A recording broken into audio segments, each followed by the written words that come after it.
to actually showcase, because yesterday, like, game 1 wasn't that confident, looked pretty shaky. They were, they were playing into a brood, but still, like, they just need to, they're an amazing team. They're very good at bouncing back and keeping up the spirit. So, like, everything I've said doesn't really have much meaning, because, like, they've already probably answered the questions that I've posed, right? They've already ticked these boxes. So this should be a very even series, which is exciting, because, like, before this tournament started, I would have probably very, simply said, Liquid will win this. But it's very good to see that these teams are, like, probably 50-50 now, honestly.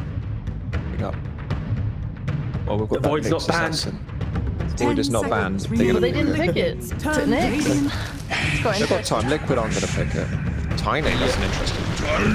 Yeah, the main thing here is Chicken Fighters was always second pick when they did this Void flex. So potentially that might be the reason, because they don't get the final pick in the entire draft, so they can't, like, surprise Liquid to the very end. And that's why they go for a more standard, like, Nyx tier style of opening. Yeah, I do like the bans from Liquid, the Viper, Phoenix. We talked about how they've been prioritizing them in the draft after that strat, so good to take it out, force them on something new. Chicken Fighters gonna make sure they don't get brooded too. Chicken Fighters will almost always pick Phoenix if they can. 5 seconds. But it's not this qualifier they have. They've won all their games, so having a 100% win rate on Phoenix is kind of by the by. But they do have a 100% win rate on Phoenix. Stats don't lie, Dan. Stats don't lie. They don't lie. True. Ooh. AA Tiny though, very nice second pick opening, because if your team is confident running a untraditional Tiny 4, it still come up pretty well. But we also saw yesterday with Nigma and Miracle, when he played that Tiny, he was running down Sumo on the CK from the tier 1 down to the tier 3, like, up in the face. It really does create a lot of space to open up these kind of bigger farmers. It kind of lost popularity during the major, but it was very prominent during DPC. Just the idea of a in-your-face mid-Tiny, and of course the pairing with AA, Vortex, more damage, Avalanche Toss, 400 to 0 certain heroes. Turn to ban. Is it always going to be a mid hero? Sorry. Oh, sorry, Dan. I was gonna say, you know who I miss? I miss Taiga's Earth Spirit. He's played it like once at the Annie Major, I think, and he just hasn't played it at all in these qualifiers. He didn't play it at all otherwise in the tournament. I miss it. That was like his signature hero. He owns on this hero. He's absolute beast. And it just seems like it's completely fallen out of what they want to do in these games. And I'm not entirely sure why. It's like the idea that in offlane you wanna bully the carry, right? And Earth Spirit's a very kind of stale hero for laning phase, where you kind of sit in the trees, you wait for the roll. If you don't hit the roll, you're just kind of sitting there, right? You're just existing. And, like, I think most teams just want to have offlane plus annoying, idiot, infuriating 4 that clicks you and blocks your camps and does everything. Like, Earth Spirit can't invoke that, negative emotion in the safe lane. But I feel like you could pair it with something like a Viper, although I guess it's not really a Boxi hero. But if you took this, like, Viper hero, like Viper and Earth Spirit together seem like quite a horrible offlane to play against. So I feel sad that they're not trying to make Taiga's Earth Spirit work in these games anymore. But he's so good at roaming. So if he does get put on this Tiny and it's not mid, like, I'm looking forward to it still. What has Taiga been playing? He's been playing a lot of Snapfire and a lot of, so not, if we're honest, much else. What sort of stuff, if not the Earth Spirit, would you like to see him on Sheep? In those heroes you said, I really love Snapfire as a hero. She's definitely one of my favorites. She's got a special place in my heart.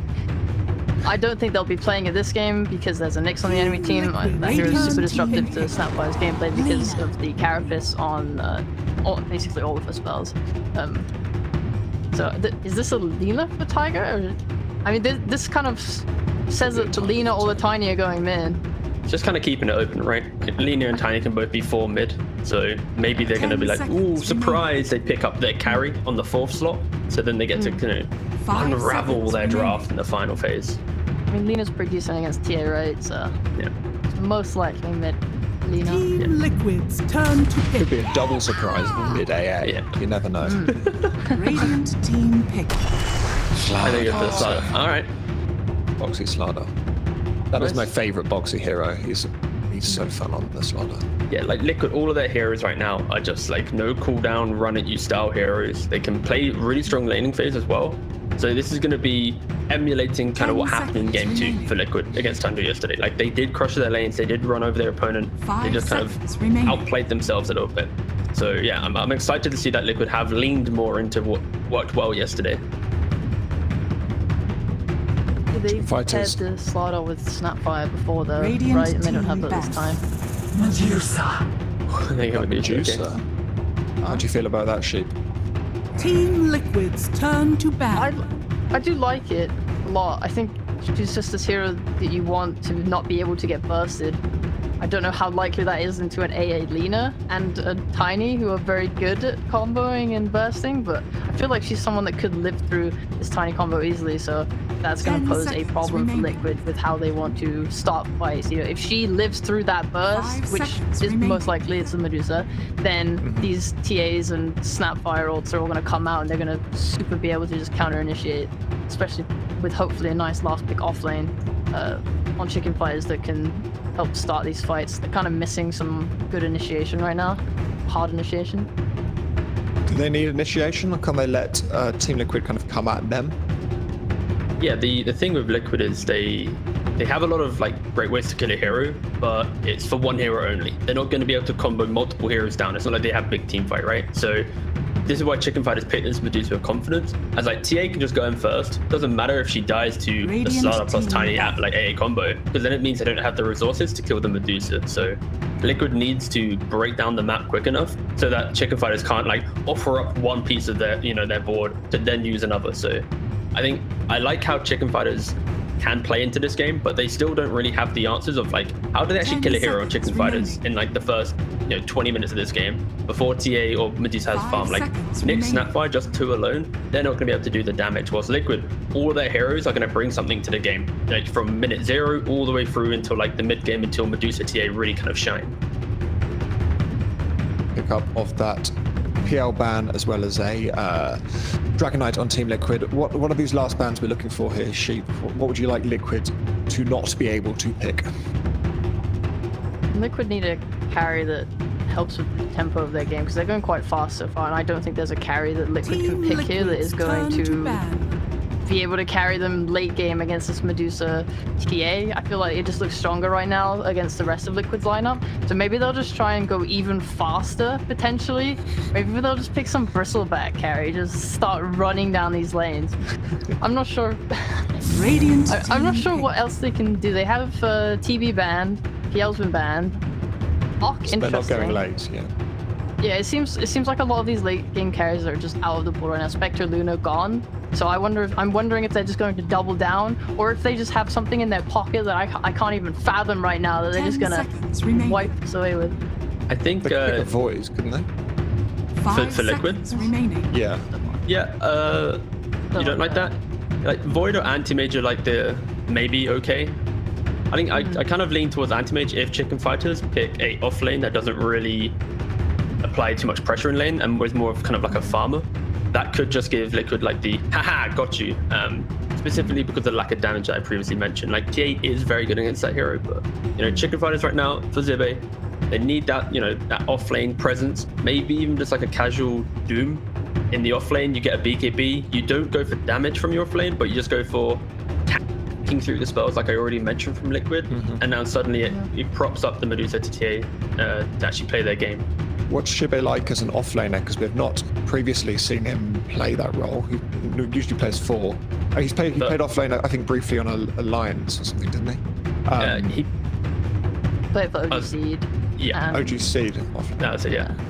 He was very versatile. So far in the tournament, he's played 6 different heroes in the 6 games that he's played. And like, it is the role that he played before he transitioned to support for like for 5 men and for all the teams since the OGC days. It's 4 on OG. I think he needs to play something active though. Yeah, I think because Doom is nice and he has been playing Doom, so they could pick it, but it's very greedy with Medusa and TA in my opinion. If they think they can get away with that, fine, but yeah. It seems hard into Liquid's lineup. They're almost out of time. Fine, Quickly say a hero and see if you can Liquid's Do more axe. Or Pango. Pango, yeah. That rhymes with do more axe. It's good. We're fine. We haven't gotten It's to of the see a same Pango genre. Yeah, exactly. Of Dota heroes. Yeah, it is a Dota hero, and that is my level of analysis. But no, this is nice. Like, 10 it allows them to cut seconds through into the backlines, and like, if you ever jump on any of Liquid's heroes, they are gonna die. Drow Ranger. And then just go for a Now drow. select your Okay. heroes. How do you feel about this drow sheep? It's a hero. It is also a Dota hero, yeah. I quite like it. I quite like it. They don't have. I mean, TA is gonna get this blink, and she's gonna be hopefully very aggressive on Chicken Fire's side to try and shut down Drow. I'm kind of scared for her. I think if they're setting up with the Pango roll and Snapfire roll, it seems hard for Drow to survive these early skirmishes. So she's probably gonna have to play like, quite tucked away in the jungle ancient area while the rest of his team move on the map, take fights. I think Lina Tiny with early blink. Oh no, it's not gonna be early blink. It's more Tiny. It seems difficult for Liquid to take fights in my opinion, and easier for Chicken Fires to execute. This Medusa I think is a lot easier to play than a Drow. But I think Liquid are also a really experienced team, and they can totally pull this off. How about you, T? I think that the Drow pick is to win the lane against this Pangolier, and then it allows them to get that first Aegis from the Slaughter, and it kind of that will answer kind of Sheep's concerns about like the survivability of the Drow, and it does give them a nice timing to beat heroes like TA, like Medusa, because you just kind of run through them. Like Chicken Fighters, if they miss the Rolling Thunder or they don't get that clean stun, like they don't have stuns. So Liquid's all about kiting. So I like the fact that Liquid oversubscribed to what they did yesterday against Thunder. Like they want to play quick, they pick these heroes, it's amazing. Just if they fall short, they will just lose the scaling point.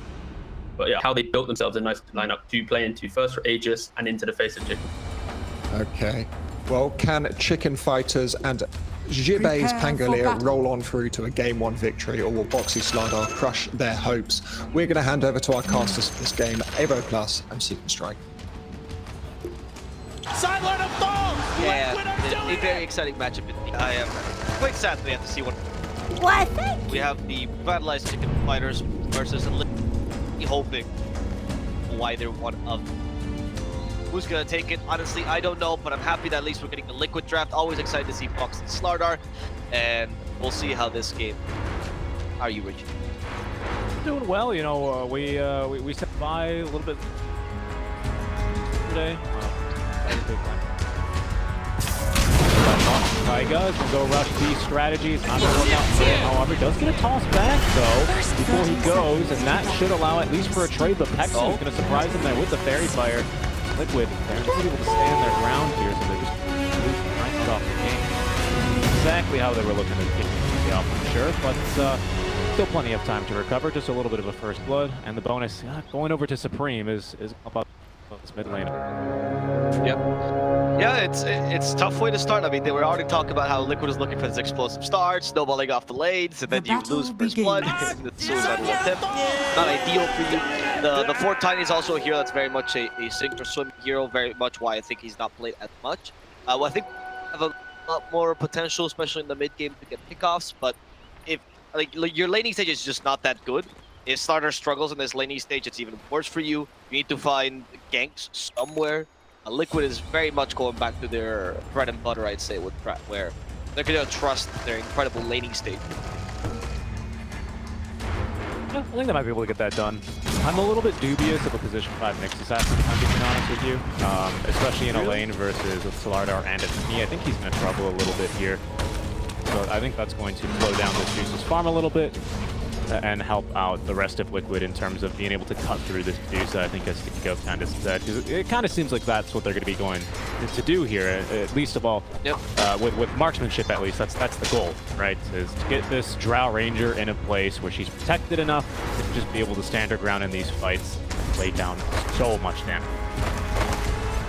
Good way to play this game. So I wonder then how qojqva is going to build on the mid lane Lina. Probably BOT's first item into the Yule Scepter perhaps, right? To just be able to get some solo kill pickoff and really just look to hand off the damage dealing responsibilities to miCKe. I don't know. I would agree. I think the BOTs, like, you're right. I think miCKe is all the damage you need, so if you get more control on the Lina, might be better. This might be the first time when we see a Lina not completely deviate into the secondary damage dealer. It depends on how Liquid sees this game. Up top, we are going to see an attempt Ancient Apparitions life, and they're going to get iNSaNiA, so that's a really nice Boxi. Trouble They need a little bit more. We don't have the Impale because it was just used. Boxi, though, without any regen, is going to be... Oh, he's got the Courier on the way. He'll be fine. Two healing cells. He knows this lane is actually a little bit too... Especially because Taiga is looking to get level 2 by skipping the wave all the way to the 2 tower. Yep. So as we were saying, the Lina's choice here is honestly... It's either I'm going to protect my carry by going more of a utility or control Lina. Right? I'll just make sure that miCKe has the best game ever. Or alternatively, I'll become a second threat so that Chicken Fighters has to choose between jumping the crowd from myself. I think either it works, but it depends on the philosophy of how confident they are. But if he goes for the second choice, then Slardar and Tiny have to do so much to be able to protect both their really scary orbital cannons, but also really squishy glass cannons. So we'll see what Liquid decides to go for. And also this depends as well on how good Chicken Fighters early game. If they can stave off this aggression from Slardar and Tiny, these heroes can quickly fall off. Top tower Boxi is under is a good player to pick up. Xibbe in the top lane, by the way, is struggling a bit against the Frost Arrows. Not the easiest lane for a Pango, but for now he's doing fine. And last hits time. Yep, not bad at all. And most importantly, he's really bringing a lot of pressure to Drow Ranger. It's now twice. I've been kind of just idling top on my camera. I've just seen him really just use Swashbuckle super aggressively here. He seems not to be afraid of the cold feed into, what, a Frost Arrows, right? This is not your typical AA combo where you just have a stun into the cold feet. Not very likely here, so yeah, that's why he's being very liberal with the usage here. Onto Era they will go. He has Cookie, though, if he needs it. Walk up. Lots of damage already, though. A lot of damage.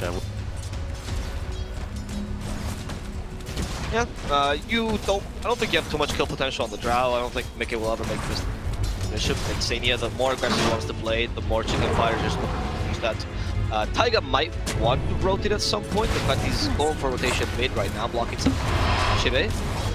Slow down, but not. And yeah, Taiga's going to take advantage of this to actually rotate up to the top lane, but he actually getting seen by a ward. Chicken Fighters expect rotation already, something Taiga does like to do. Rotation we see very often where you block the small camp, you prevent the mid laner from farming. If it's a TA, I mean, obviously you're going to do that.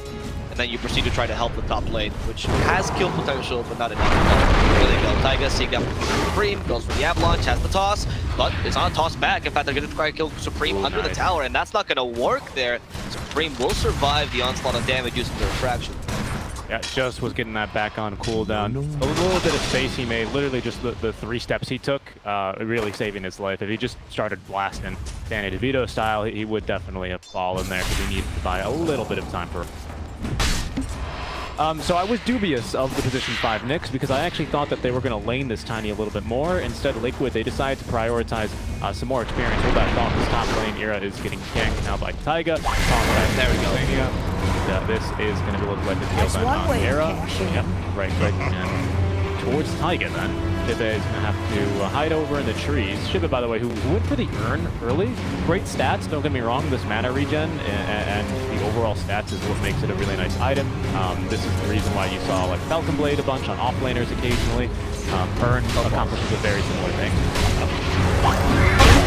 He actually might die. The dash ready, the cookie, and they will get a counter kill and engage, but Charlie's already dead. And the top lane, they're also chasing down Xibbe, but he should be able to get out. No swashbuckle just yet. Xibbe playing in the shadows, and miCKe's like, where'd you go? I'll kill your courier now. Come out, I killed your pet. But Xibbe is not John Wick, so he's gonna leave. He's gonna actually TP all the way home. He's done well to keep 3 heroes top lane. Unfortunately, for Chicken Fighters, they actually still end up losing the Dusa anyway down bottom in that 1v1 lane. I'm not really sure where Peksu was. I think he was maybe stacking. Yeah, he stacked in the triangle. Looks like he stacked some Ancients in the meantime.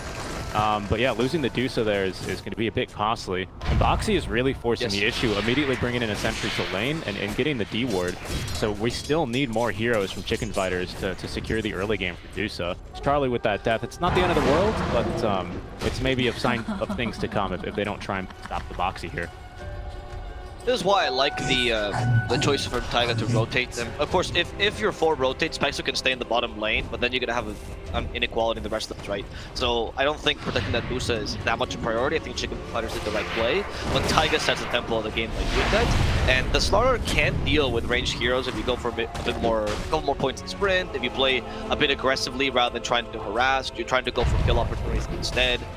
The extra experience helps you out a lot in those matchups. So it's not impossible if you're solo.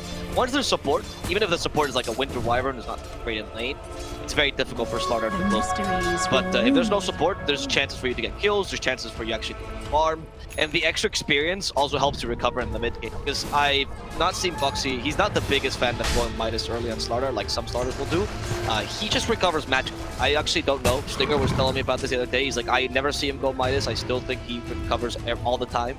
This guy is so good on Slardar. And usually I think Slardar's pretty bad. So that's, yeah. Stinger's a big fan. He's had a good start, and I'm a big fan of his start as well. As here goes Liquid starting to apply some pressure. I was about to say we need to make a move somewhere on Chicken Fighters. They feel very constricted right now. Because they okay, and there's a move. Taiga, he's maybe in a bit of a rough spot. Got iNSaNiA nearby, but iNSaNiA's gonna have to. But he's high and dry here on the high ground. Taiga with some fancy footwork though. Nice. To go ahead and sidestep the Impale, and that might just get him out of dodge.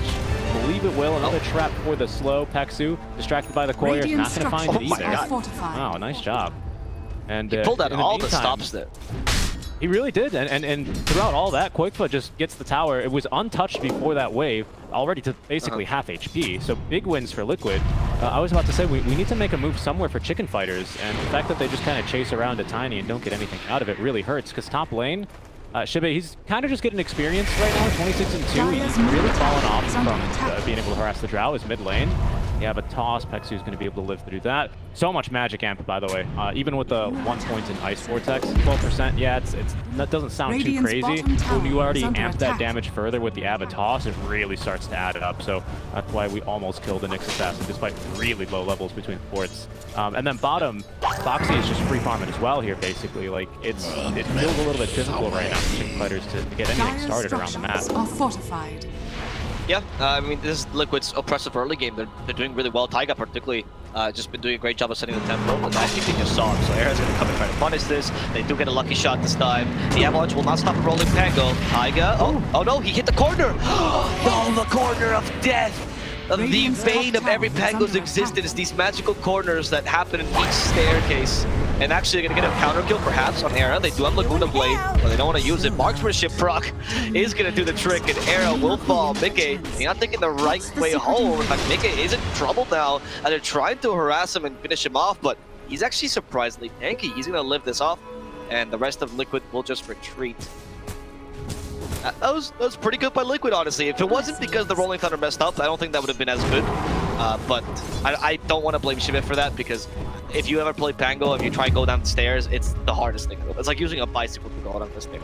It's actually very not the bump. It's a pretty apt analogy. I can't say I've ever tried to ride my bike downstairs. But I know the feeling. I think I know the at the very least, though, even though if they don't get the kill here for Chicken Fighters, they at least defend the stack of Ancients, right? I mean, if you get into some sort of engagement there and you end up losing the TA and Lina still around with mana, that stack is gone, and then your game is basically ruined. Assassin. We've managed to avert that situation. Now the Dragon Lance is about to be delivered for Supream. I expect him, yeah, he's going to go into the Desolator immediately after. DP rune's going to be picked up. Maybe we can make something out of it here. Peksu's going to get tossed in place. And to stun onto qojqva. The Observer Ward's going to be denied by Taiga after all. That's all he wanted there. That was a toss to deny the Observer Ward. Yep. On point.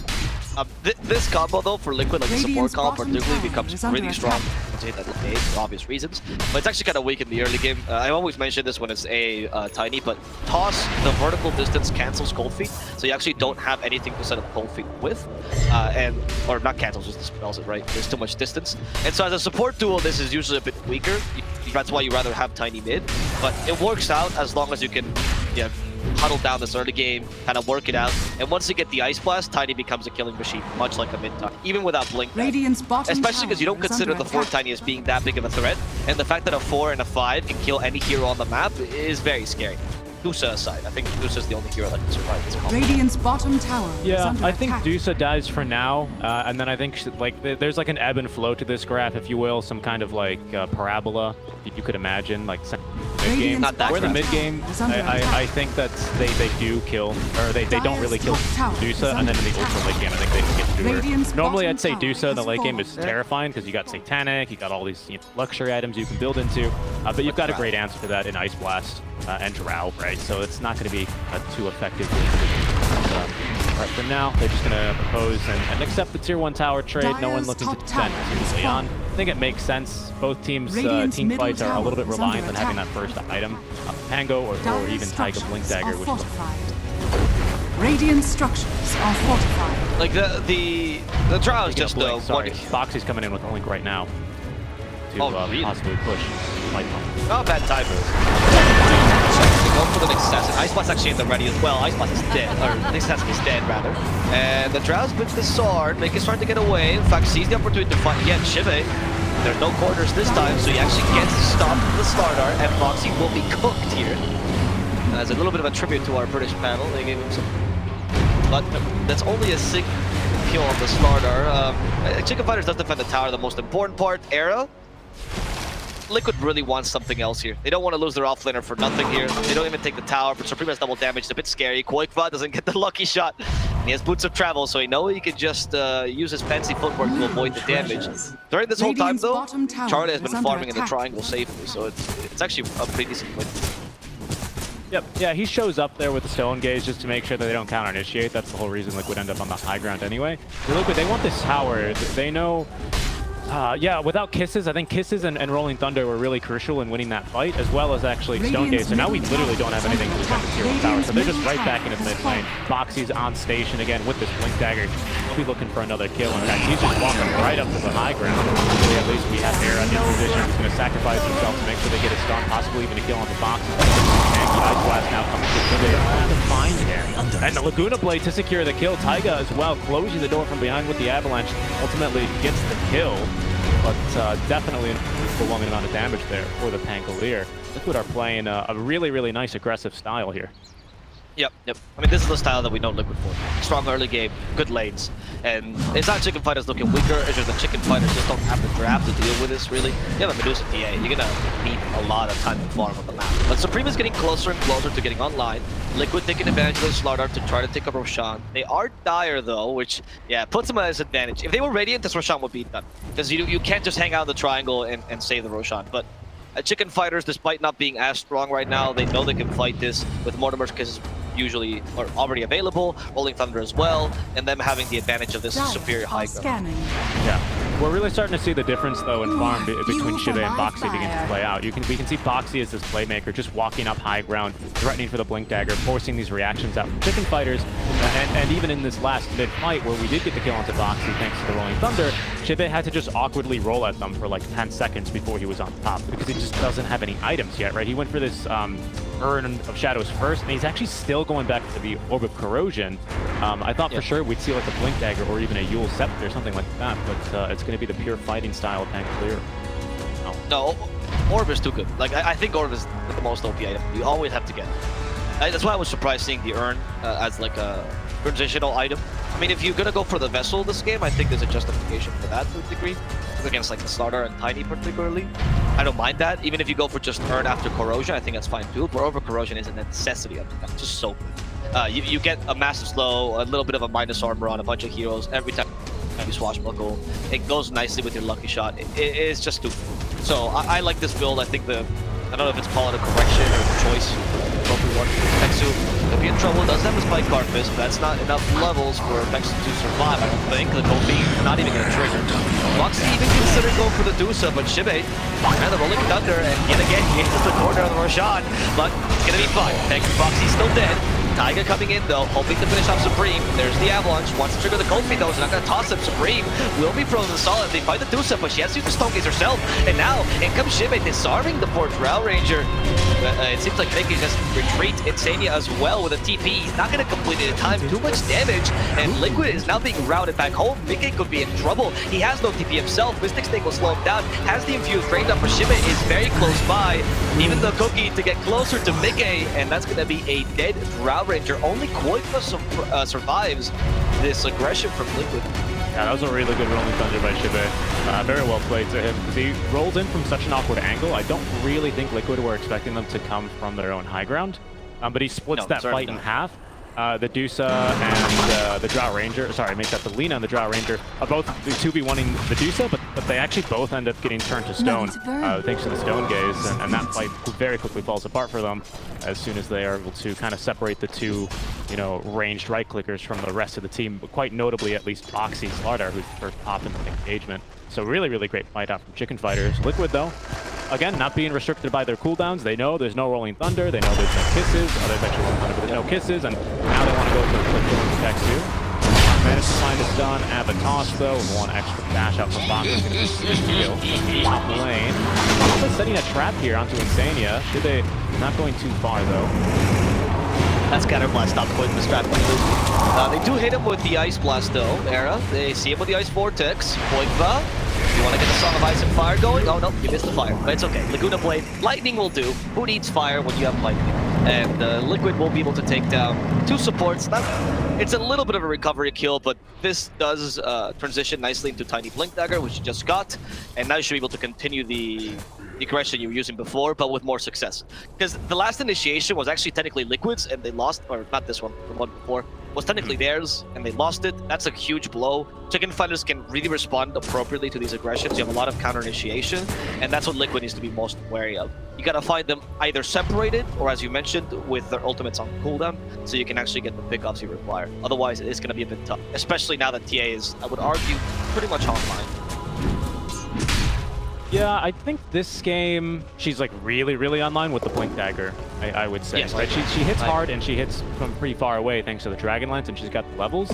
But I think for her, this game, Blink Dagger is a little bit of a game changer, like our panel said, because you got two very similar heroes, the Lina Drow Ranger, who both don't want you to be right in front of them. They get very uncomfortable with that, and it's where TA is really in her groove. But they, speaking of TA though, actually, Supream is farming right underneath a ward. Liquid are going to smoke on over to him. Boxi, his smoke will break, but he's not going to complete line in with the tier 1 tower from Chicken Fighters being full HP. Scanning. Yeah, they've been playing very much around their triangle, and as a proper aggressive team, if you're dire, you actually try to take over the top part of the map. Your jungle is a bit better, and you can take over the Radiant Triangle, but that tier 1 tower is a bit... And also this controls from shot, which is important for Liquid, because you have a slaughter crap. In fact, it's actually important because Chicken Fighters also has a good Roshan they can line up with TA, so you want to be able to protect. It's just been a bit tough because the counter initiation from Chicken Fighters makes their triangle pretty much untouchable, and this hasn't allowed Liquid to move as freely as they needed. As you can see, the bottom part of the map has been completely ignored, and that's why Dusa is pre-farming their own. Yeah, exactly. Yeah, exactly. And then for Chicken Fighters, again, without like a blink on Pango, without this blink on TA, starting their fights is going to only rely on Nyx Assassin, and that expects your enemies not to have sentry wards in key positions, and that's not something you can gamble on in TI10 qualifiers, especially when it's a lower bracket elimination match. So for now, Chicken Fighters just continuing to farm up their next array of items. ED Rune active. They're going to go hunt in here for a Pangolin. They will see... Oh, now they've got eyes on Xibbe. Taiga with the Blink Dagger here. Yeah, is not going to be able to catch up to him, unfortunately. Xibbe is playing with them. He still has Swashbuckle, so he shouldn't get caught here. They also used the Blink Dagger. I think Xibbe is fine. The nighttime vision really screwed over Taiga here. Xibbe... Oh, Xibbe. No. What is he doing? Is he looking to... Yeah, he's actually looking to bait them even further to waste their time. The more you're wasting Tiny's time here, the more space you're creating for your team. Xibbe didn't off this jungle just yet. No, now they hit him. Ice Blast, Xibbe. You played... Or you flew too close to the sun, and now you're gonna get frozen as a result. So goodbye to Xibbe. Or Shatter. Yep. Shatter kisses in the mid lane, though, as they will find that kill onto Boxi. That's going to be Supreme's Blink Dagger being shown off now, so they're not the only ones, you're not the only ones who can go for solo pickoffs, is what Chicken Fighters are saying to Liquid now, as right now both teams can very easily kind of just pick each other apart one by one.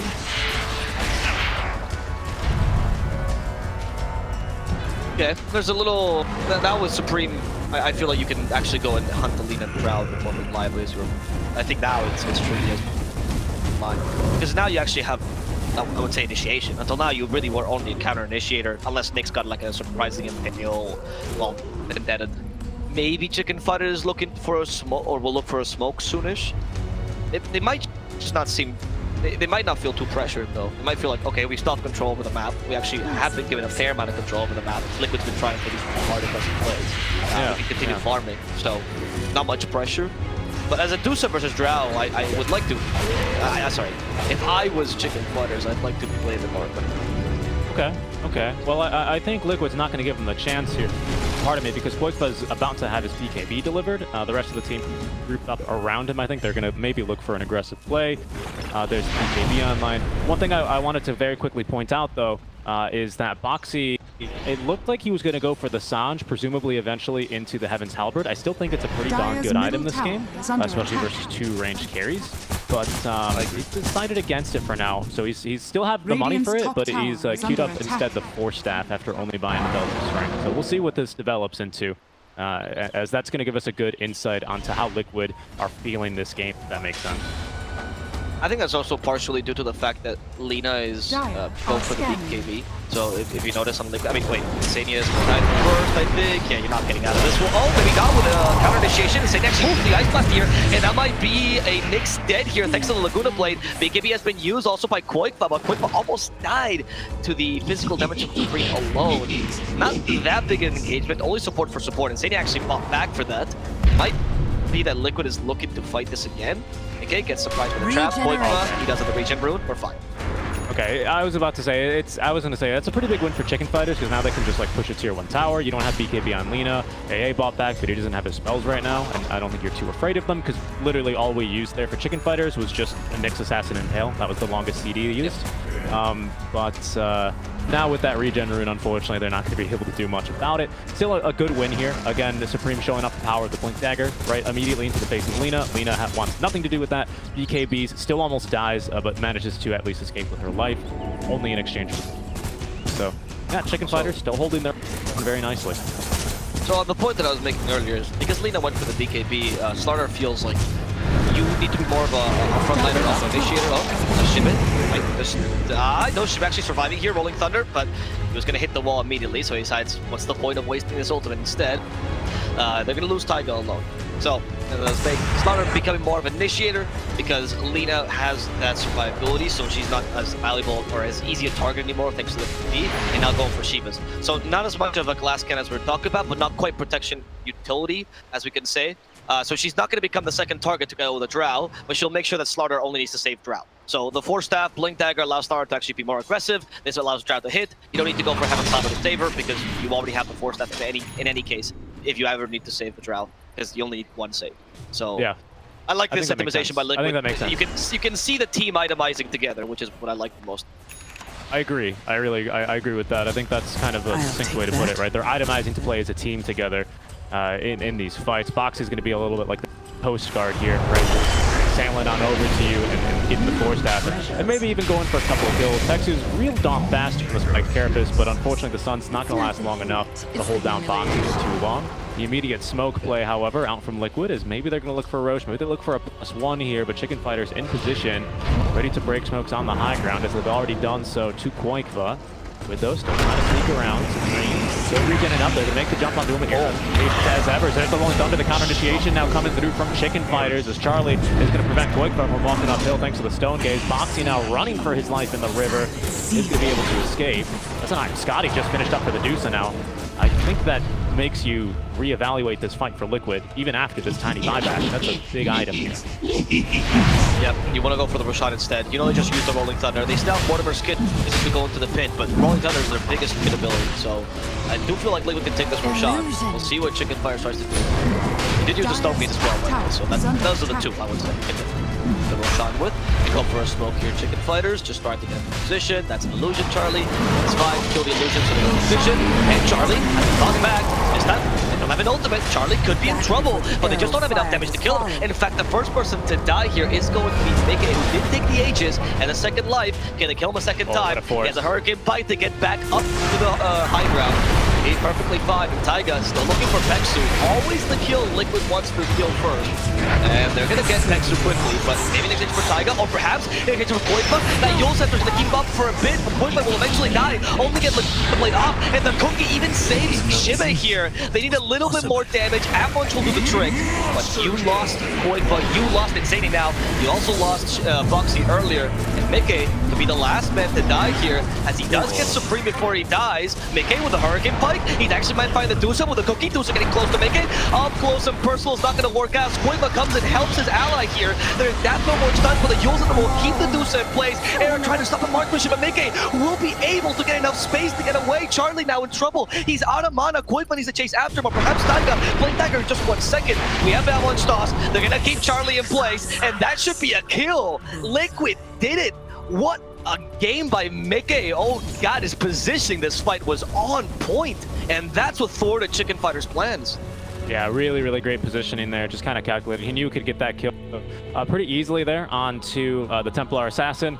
Continues fighting around, and then of course the 4 staffs. And that went so much better for them. I think, you know, if this was a weaker Drow player than miCKe, I think they probably still would have lost that. I think that comes down to miCKe just being really darn good at Dota 2. But because you could tell how difficult that fight was thanks to the Eye of Scotty. This 50%, what is it, 40% attack slow or whatever, 25% movement speed slow, sorry. That's huge for a Drow Ranger, especially when you need to get away from these heroes. You can see the damage pre and post that marksmanship passive being active. It's a whole different world, but miCKe definitely recognizing this and managing to live through the whole darn thing. He does lose Aegis immediately, but it's still such a huge win, especially because you get the Dusa, you get the TA. I'm pretty sure you get everyone in that fight from Chicken Fighters, so Liquid in a very good position here after this fight. Here you notice one of the weaknesses of the core-to-core matchups, which is, and why they're actually going for Nyx all the time. If Nyx is dead, and also Pango, who is actually going to go and stop the marksmanship? You saw the Dusa having to do that, you saw the Snapfire having to do that, but they're ranged heroes. They don't want to be up close and personal with the Drow. They just have to, because that's the only way they win this matchup. And when they do that, they become vulnerable to Taiga, they become vulnerable to qojqva and their iNSaNiA, because they're actually there where they can be hit by those stuns and by those combos. So it's a pickle for Chicken Fighters. It's the biggest puzzle for this game. Who is going to get close to the Drow to stop the marksmanship? Kill Taiga. Supream's going to get close to the Tiny to kill him. That should be relatively easy. In fact, Ern might kill him. I think he's going to die to Ern. No, he's actually going to survive. Wow, okay. 11 HP. Even the Swashbuckle, they attempted everything. Taiga. Second time he does this where he like just barely escapes. Radiant's bottom and now tower Boxi's going back for the Sanj, presumably into the Heaven's Halberd, now kind of recognizing, okay, Eye of Scotty's really annoying. Let's go ahead and make sure that Charlie can't hit us all with that debuff, or make sure that Supream just has to stand there awkwardly for 5 seconds, because he's not going to be enjoying that. BKB is at the ready, though, for Supream, so it's not like Chicken Fighters are without resources to take fights here, especially as all their ultimates begin to back off of cooldown. Liquid are just going to have to acquiesce that tier 1 tower and look for a fight at a different. Dire's middle tower. I think Liquid has beaten their biggest hurdle, which is the Dusa and TA timing, and now you're actually starting to look pretty good. I mean, you still have to deal with the TA until she really does fall off, but Drow, like I said, the core-to-core is pretty solid on you, and now it's up to Chicken Fighters to make some really solid plays. I don't know, Butterfly is the best of options here for Supreme. I like the movement speed it provides. I don't think evasion is that great against Drow. I can't imagine what else. I mean, I don't know if Hurricane Pike is even valuable here. TA, just to get close to the Drow, sounds like that. You might need to play as a melee hero this game. Talk about TA. There's a BKB. The Ice Blast is gonna hit. Thunder protecting her. In fact, they're gonna go for Taiga. This time they really want Taiga. But can they get it? Is Taiga just immortal here? They hailed with the Glimmer Kick. Xibbe actually dies immediately to make it. They're still trying to kill Taiga, and they've lost Xibbe. Finally, Taiga dies, but it kicks for 3 already. They're going to continue this fight. Aaron's the target, but Stoke is actually stopping the Lina and also miCKe. They know they're still stronger, so they're going to fight to that Stoke Gaze. But Liquid doesn't want to dive this tower too hard. Still a great training for them. Oh yeah, fantastic. I mean, basically Ghost Scepter ruined that fight for them. Supreme went into the meld, ready to meld strike and absolutely murder the Tiny and then move on to anyone else in the fight. But he actually messed up the meld strike, and I think that kind of threw off his tempo. He was expecting meld strike and then further attack, and then he just kind of awkwardly moved out to meld. Because he couldn't attack, obviously, someone that was in the ethereal form. 4 staff out from Boxi as he just procs a couple of reactions here. But it's going to be Chicken Fighters still holding on to their tier 2 tower despite losing that little fight. Once again, though, having used just about every single one of their big ultimates, right? In fact, all of them. We're going to have Rolling Thunder back up in 7 seconds, so Chicken Fighters eager to try and find something here for their time, but a kill onto Boxi in the river is easiest one to come by. Our Liquid Ranger now has holding. the Frost Arrows. Just want to point that out real quick for miCKe. You mean the shard? The Shard, yes, the Hypothermia. Kinda actually pretty solid this game because I think the explosions really help you, first of all, cancel a couple of flying daggers. Might be an issue against the Nyx. And also help you deal with the Dusa or TA if they want to start building Lifesteal or anything like Horn. I think they help you farm a lot, so you can actually rival the Dusa. But I'm very impressed with how miCKe has been keeping up with her. You have split shot and you're a drow. Marksmanship is decent. There's no split shot, there's no glaives. It's actually really, really impressive for you to help her this one. Yeah, I'd agree. Marksmanship's pretty darn good, but it's not as good as it used to be when you could just one-shot Ancients at level 6. That was pretty ridiculous. I'm glad they made that change. But so yeah, it is pretty incredible actually, because Charlie's had what split shot since minute maxed anyway, since minute 8 or whatever, right? And he's still actually unable to farm. Even qojqva actually is doing well to keep pace with the Dusa. That's really the power of DOTs though. That's why this item helps you scale like this. Not only does it help your team by pushing all around the map and making sure you can just send someone back to deep push waves, but it also dramatically increases worth here into the late game, or into the mid-late game as we're going to start this one. They call it the mid laners Midas, right? Some mid laners go for BOTs and Midas. You're like, why are you buying the same item twice? And that's called being Arc Warden. So it is true. Dusa does get a dataless here. The only thing that I've heard as a criticism of Hypothermia is that the shard for Drow is that doesn't BKB, like obviously as opposed to Scotty who goes through BKB, that doesn't. So it's like, why would I buy this if I can just buy Scotty? Obviously one is much more expensive than the other though, but but I think that in this game, when you have a Dusa who doesn't really want to buy BKB, honestly, TA yes, but Dusa certainly doesn't. You don't really mind that. Hypothermia will bother her. It might even force her to buy BKB at some point if she really feels like those stacks are piling up. And she doesn't have the option of avoiding the BKB, going for something like Satanic, because Hypothermia will cancel that too. So I actually like that very much. Nice little ring around the rosy, or as I like to call this, the toilet bowl rotations. When they smoke and then rotate the same way around the maps, they're just destined not to find each other. Fortunately for the viewers, but good map movements by both teams, kind of recognizing enemies are missing off the map, waves are pushed in a neutral spot. Let's go looking for a fight. I hear that when these rotations happen in Australia, they rotate the opposite way. Is that true? I believe so, yeah, I believe that is true. I mean, it's the same thing in SA, isn't it, right? I mean, you'd be able to tell me that as well. Well, in SA, they don't really rotate. They just, you see the team spreading in 5 different directions. They just scatter like the wind, and you go, oh, okay. That's a fight. Let's see, they're going to go in for the smoke. Chicken Fighters, look, they went into the high ground somewhat safely. I feel like Liquid is well positioned for a pincer.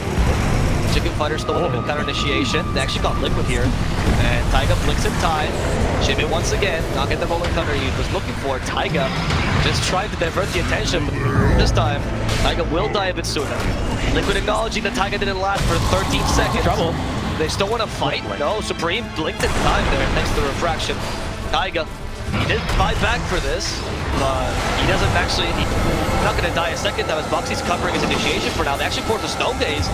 Not bad for Liquid. They know they can continue. They're pretty free right now as they kill off Peksu. Next target is Charlie, who's quite slow. They toss him back. The hookie's not going to reach. They got the Drow hitting him, and Charlie's going to fall. Immediately, Xibbe needs to get away, but Xibbe's not going to last against the Slaughter either. They do save Supream at the very least for now. Era has been slowed, and this 5 likes to get away, but Supream, they know where you are, Supream. This meld is not going to help you. They have enough area damage, avalanche, gust, everything on Supream. That's all 3 cores dead. Liquid got the fight that they were looking for. Yeah, absolutely. I want to give huge props to Taiga in that fight. Again, making this initiation so awkward for Supream, he eventually kind of ends up fighting him out of position because Supream is actually the only hero. By the way, that Roche died immediately. Holy moly. Second Roche already. Let's just acknowledge who took the shard. It looks like it was Boxi. Boxi's now got that Aghanim shard here for the Slardar, which is going to make your crush a little bit easier to hit, actually by quite a bit. A radius increase of 75. You have to remember that's 75 squared. At 5, of course, for our math fans out there. Of course. But it's a pretty big one. It's really nice, especially because he's already hitting all of these multiple hero crushes anyway. But just to highlight Taiga, again, this Ghost Scepter is such a pain in the butt for Supream. He's the only one who blinks down to the low ground. The fight looks good initially, but once again, he doesn't get any kills on from that. They end up picking off Taiga eventually, but he just finds back and he's in there again. And now Supreme's out of the fight.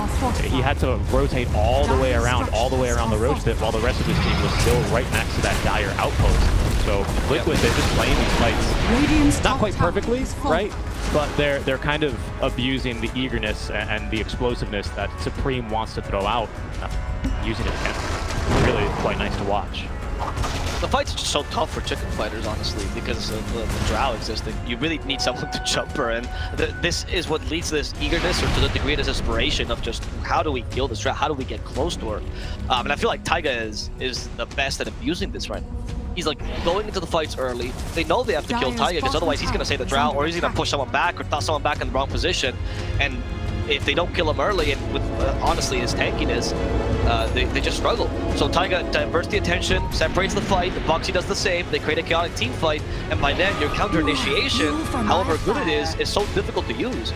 Rolling Thunder with spread targets doesn't look that great. Stone Gaze, just look away, you're fine, you can always re-engage. And the Mortimer's Kisses, we haven't really seen a moment to be able to use them, because there's always a stun ready to cancel them.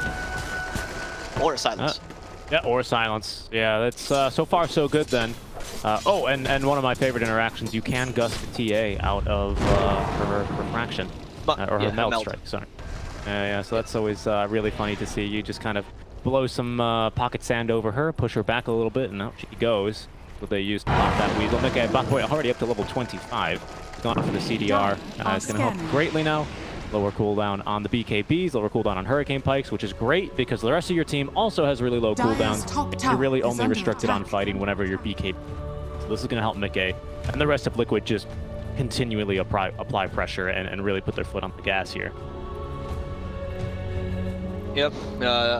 Now they want to take over the triangle, I would say. And you push mid and top, honestly. And this allows you to have complete control over Roshan. I mean, obviously taking over the triangle is always useful, but in the current state of the game, you push the top and mid lane, and you leave bottom to push alone, because that's going to be...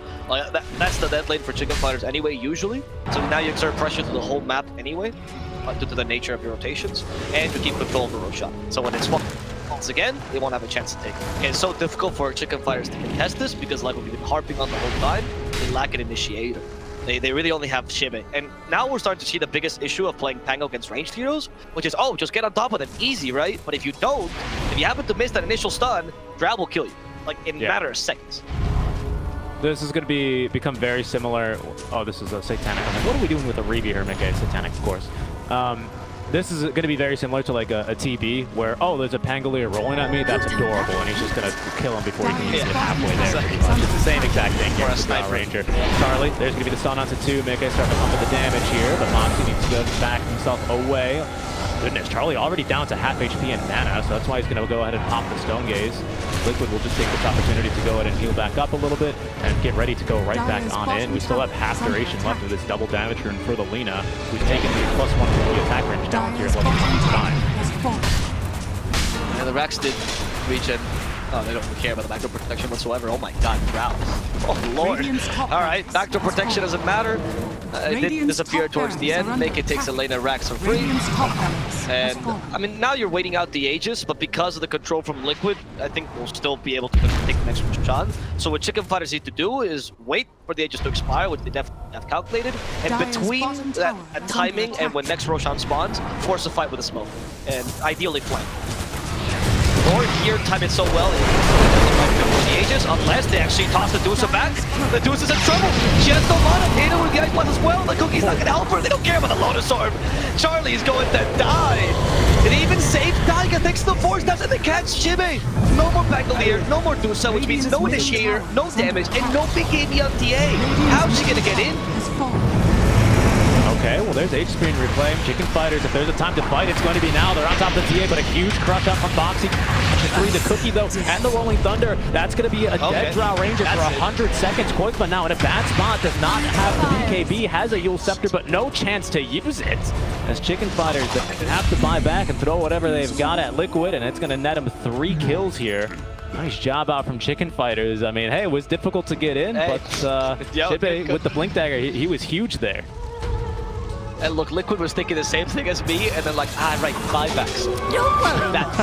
That's a way to deal with us. So yeah, good job, qojqva. That was really on point for Xibbe. I think there was a moment of like a lull of happiness for Liquid that Xibbe took advantage of by being able to roll in, as they had. Usually their line is always the slaughter of the Tiny in front, Taiga and Taiga and Boxi protecting the Drow Ranger. But this time you actually saw miCKe kind of being the frontliners, not on purpose. And Xibbe took advantage of that really well with a really quick buyback. On point, I think that's the way you want to come back into this game. Still tough to do this consistently, but it's a start if qojqva wants to win this game. It's a start. Something I really want to mention very quickly, because I've been very keen to call out Taiga, or not to call him out, to praise Taiga is a better word, on his positioning and on his hijinks here, and just kind of generally ruin Supream's game. Supream has got the nullifier for him now, so he's not going to be able to do that any longer. This is also a huge item because, as you're very keen to point out, we've got, what, 3 4-staffs already available, right? Maybe even more. 4 4-staffs, I think. Everyone but Lina has a 4-staff on the side of Liquid, and with nullifier, those aren't going to do anything. Right, with the nullifier active on. So that's a really huge item here, not only for securing these kills onto Tiny, but making sure that whoever's the nullifier target can't really get too much assistance the rest of the game. That's a good point, because Taiga has been saved by the Ghost Scepter, the Glimmer Cape, and the 4-staffs, right? Pretty much, that's the catch-all for any sort of save for Tiny, so I agree. Yep. And killing Taiga in the beginning is very, very important for these teams to go well for you. Yeah, I'd say killing him at least before he can get off a second salvo of spells, right? Because that's what Tiny wants to do. He wants to go in, get off his spells. He's going to try and walk away. If he dies, he dies. He shrugs. But if he can walk away, get Blink Dagger, have a toss ready to go again, he's going fishing again. And you don't want that to happen. Yep, and you're screwed if that happens, honestly, because then on top of that, you've also wasted a bunch of time on Tiny that probably Liquid used to hit. It's not like they're just giving you a freebie. And now the choice for Boxi here is, do I want to go in and save my Tiny by maybe potentially sacrificing it? So, by slithering, crushing the enemy team and saving the Tiny. You have a Heaven's Halberd. There is a chance you can accomplish that, but it's a risky play for sure for Liquid. Real quick, we'd be remiss if we didn't address this, and you'll know what I'm referring to pretty much immediately. If we take a look over, in Medusa's inventory, we can cheat. She's got the item out. Oh no. Flicker. GG, Liquid. I'm so sorry. I think you guys played a really good game, but the gods just wanted chicken fighters. No, I think Flicker is still have a drop. Is useful this game. Still have an item. That's what they get. Oh, they got the horns pretty good. No Flicker. Look, Liquid got spider legs. Liquid got spider legs. It's not like they're at a disadvantage here. I think the Flicker is actually really solid to deal with the hypothermia and actually allows you to not get BKB, which is what the Medusa wants to do the whole time. But it's not that great in this game. I feel like they're... well, I guess you just fell across the pace. I think it's pretty darn good. It's pretty good item to annoy a Slardar, gets rid of cold feet. If you were ever considering going for the other talent to level 25, Boxi, don't. Corrosive Haze at the Spellable is the way to go. Oh, that's the way to go for sure. Yeah, 100%. I think that talent is so darn annoying to play against. Like Slithering Crush minus cooldown is really good for initiation. This time against Flicker. But Split Shot uses modifiers, of course. I mean, I've never seen someone successfully take the 75 intelligence talent. It's very underwhelming. Usually that's a level 30 talent for sure.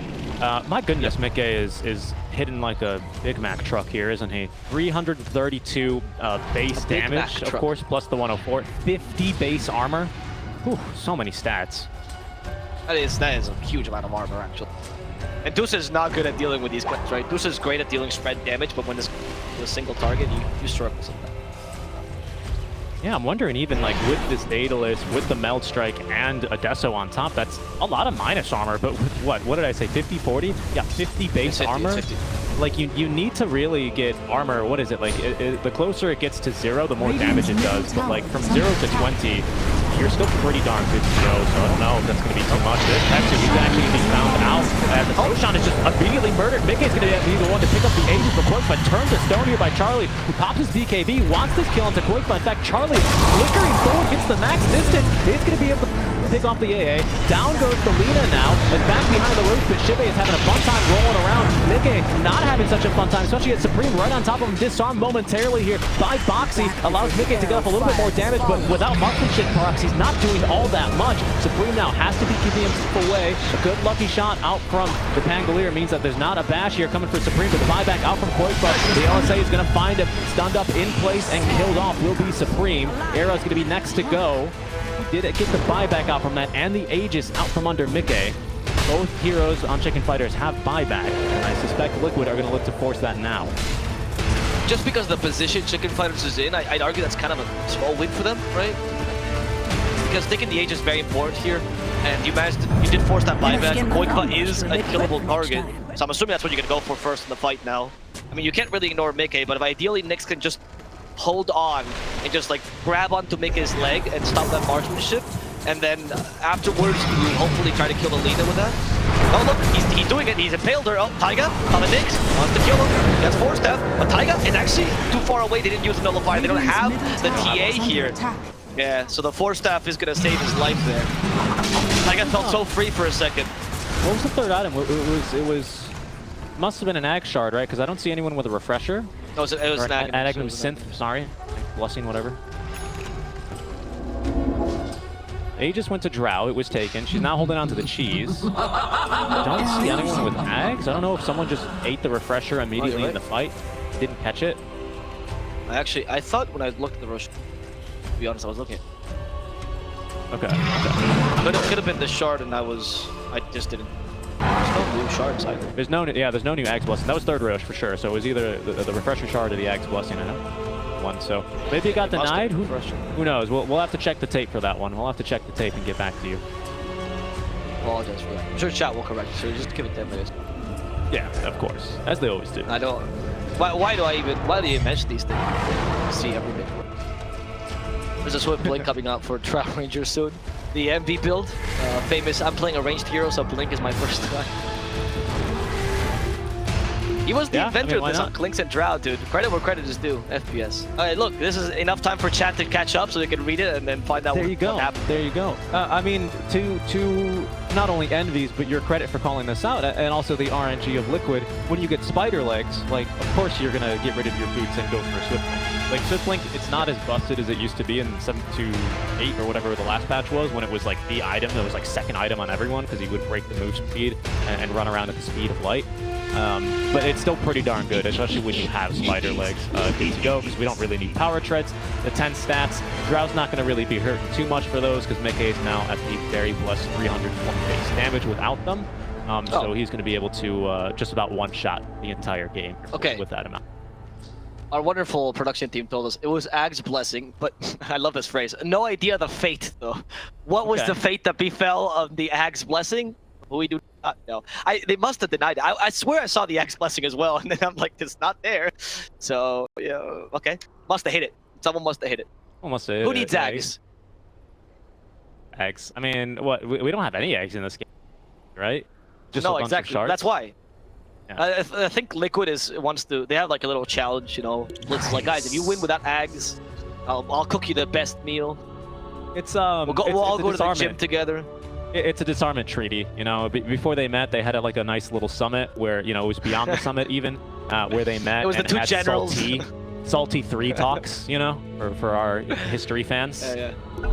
And then they decided, you know what? No Ags are allowed. They have to abandon all the stockpiles of Ags, and for that reason, you know, if a Roshan drops an Ags, it has to be denied. That's just the way it was. If there's any people I trust to actually uphold this treaty, it would totally be North. There's no more wholesome people. Like Chicken Fighters and they just met up Era's like, yep, for sure, we'll do this. Yep. Absolutely. And you ever met iNSaNiA? I think that's the first thing that comes to mind as well. He would totally go for that and be like, yeah, that sounds appropriate for a game that TI is on the line. Yeah, that seems appropriate. If we promised it, we can't break that promise. Yeah. No X. This is a no X zone. There's gonna be Chicken Fighters going for a smoke here. I think it was the best choices they have now, by the way, to expand your map. You go for the smokes. You ideally take over your triangle again with the smoke, by the way, which is the most important part for Chicken Fighters, because this is not only the rush shot, like I mentioned earlier, but also making sure you don't get choked to death. And if you could sweep the enemy jungle, that'd be ideal, but I think that's a bit of a tall order right now for them.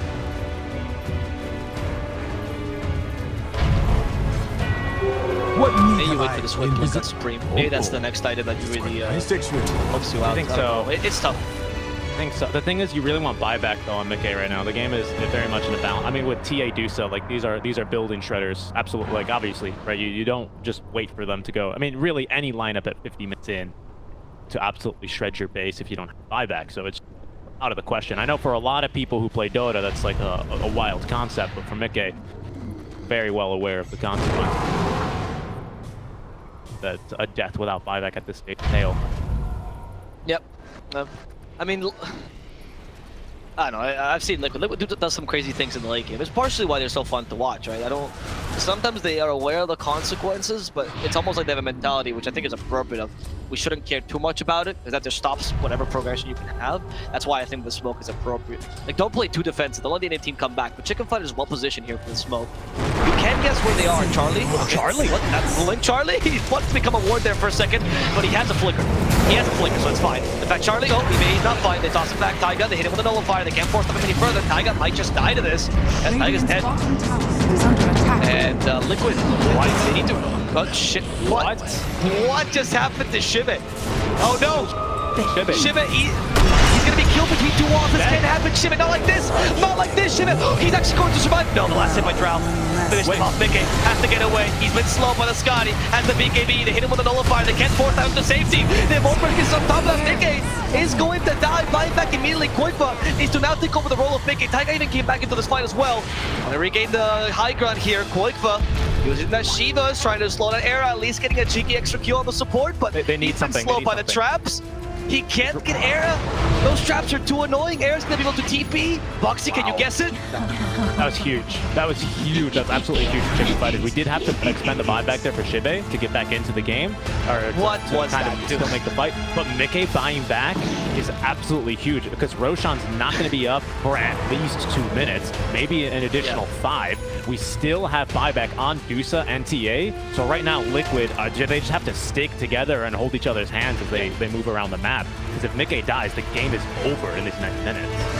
I honestly would say that Taiga buying back is also pretty huge, because now you don't have this reliable suicidal forward that can go in and you know, even if it doesn't, like you said it before, oh, if I don't survive, who cares? It's fine, I'm a 4. But that's only because you have buyback. Like at this point of the game, you losing that Tiny is huge, and with a nullifier, you no longer have save for this Tiny. So, I mean, that nullifier, it's paying dividends. It actually stopped the Drow and the Tiny from being saved. It's the best counter to the 4-step. It's honestly such a good pickup here. Supreme might have won in the game with that pickup. A little something that fight was won by the nullifier for sure. Against Drow and against... Yep. Yeah, the fight's, again, really awkward when Tiny's not there. Poor Pangolier, though. Someone submit a bug report on that wall. In case you're unaware, in the Roche Pit, and we'll do this very briefly, these walls and these walls don't exist. You can't hit anyone with a spear. You can't bounce off of these. It's only this lava kind of waterfall wall on the back lines, or on the rear end of the wall that actually counts. I've never seen anyone get stuck like that in that specific area of Roche, so that's a bit unfortunate, because he literally almost died. I mean, he did die because of that, really, but he almost died while he was bouncing back and forth. He was just like, what is going on? This game, she was playing against 6 people. Playing against the 5 Liquid players and the map, which is against him this whole game.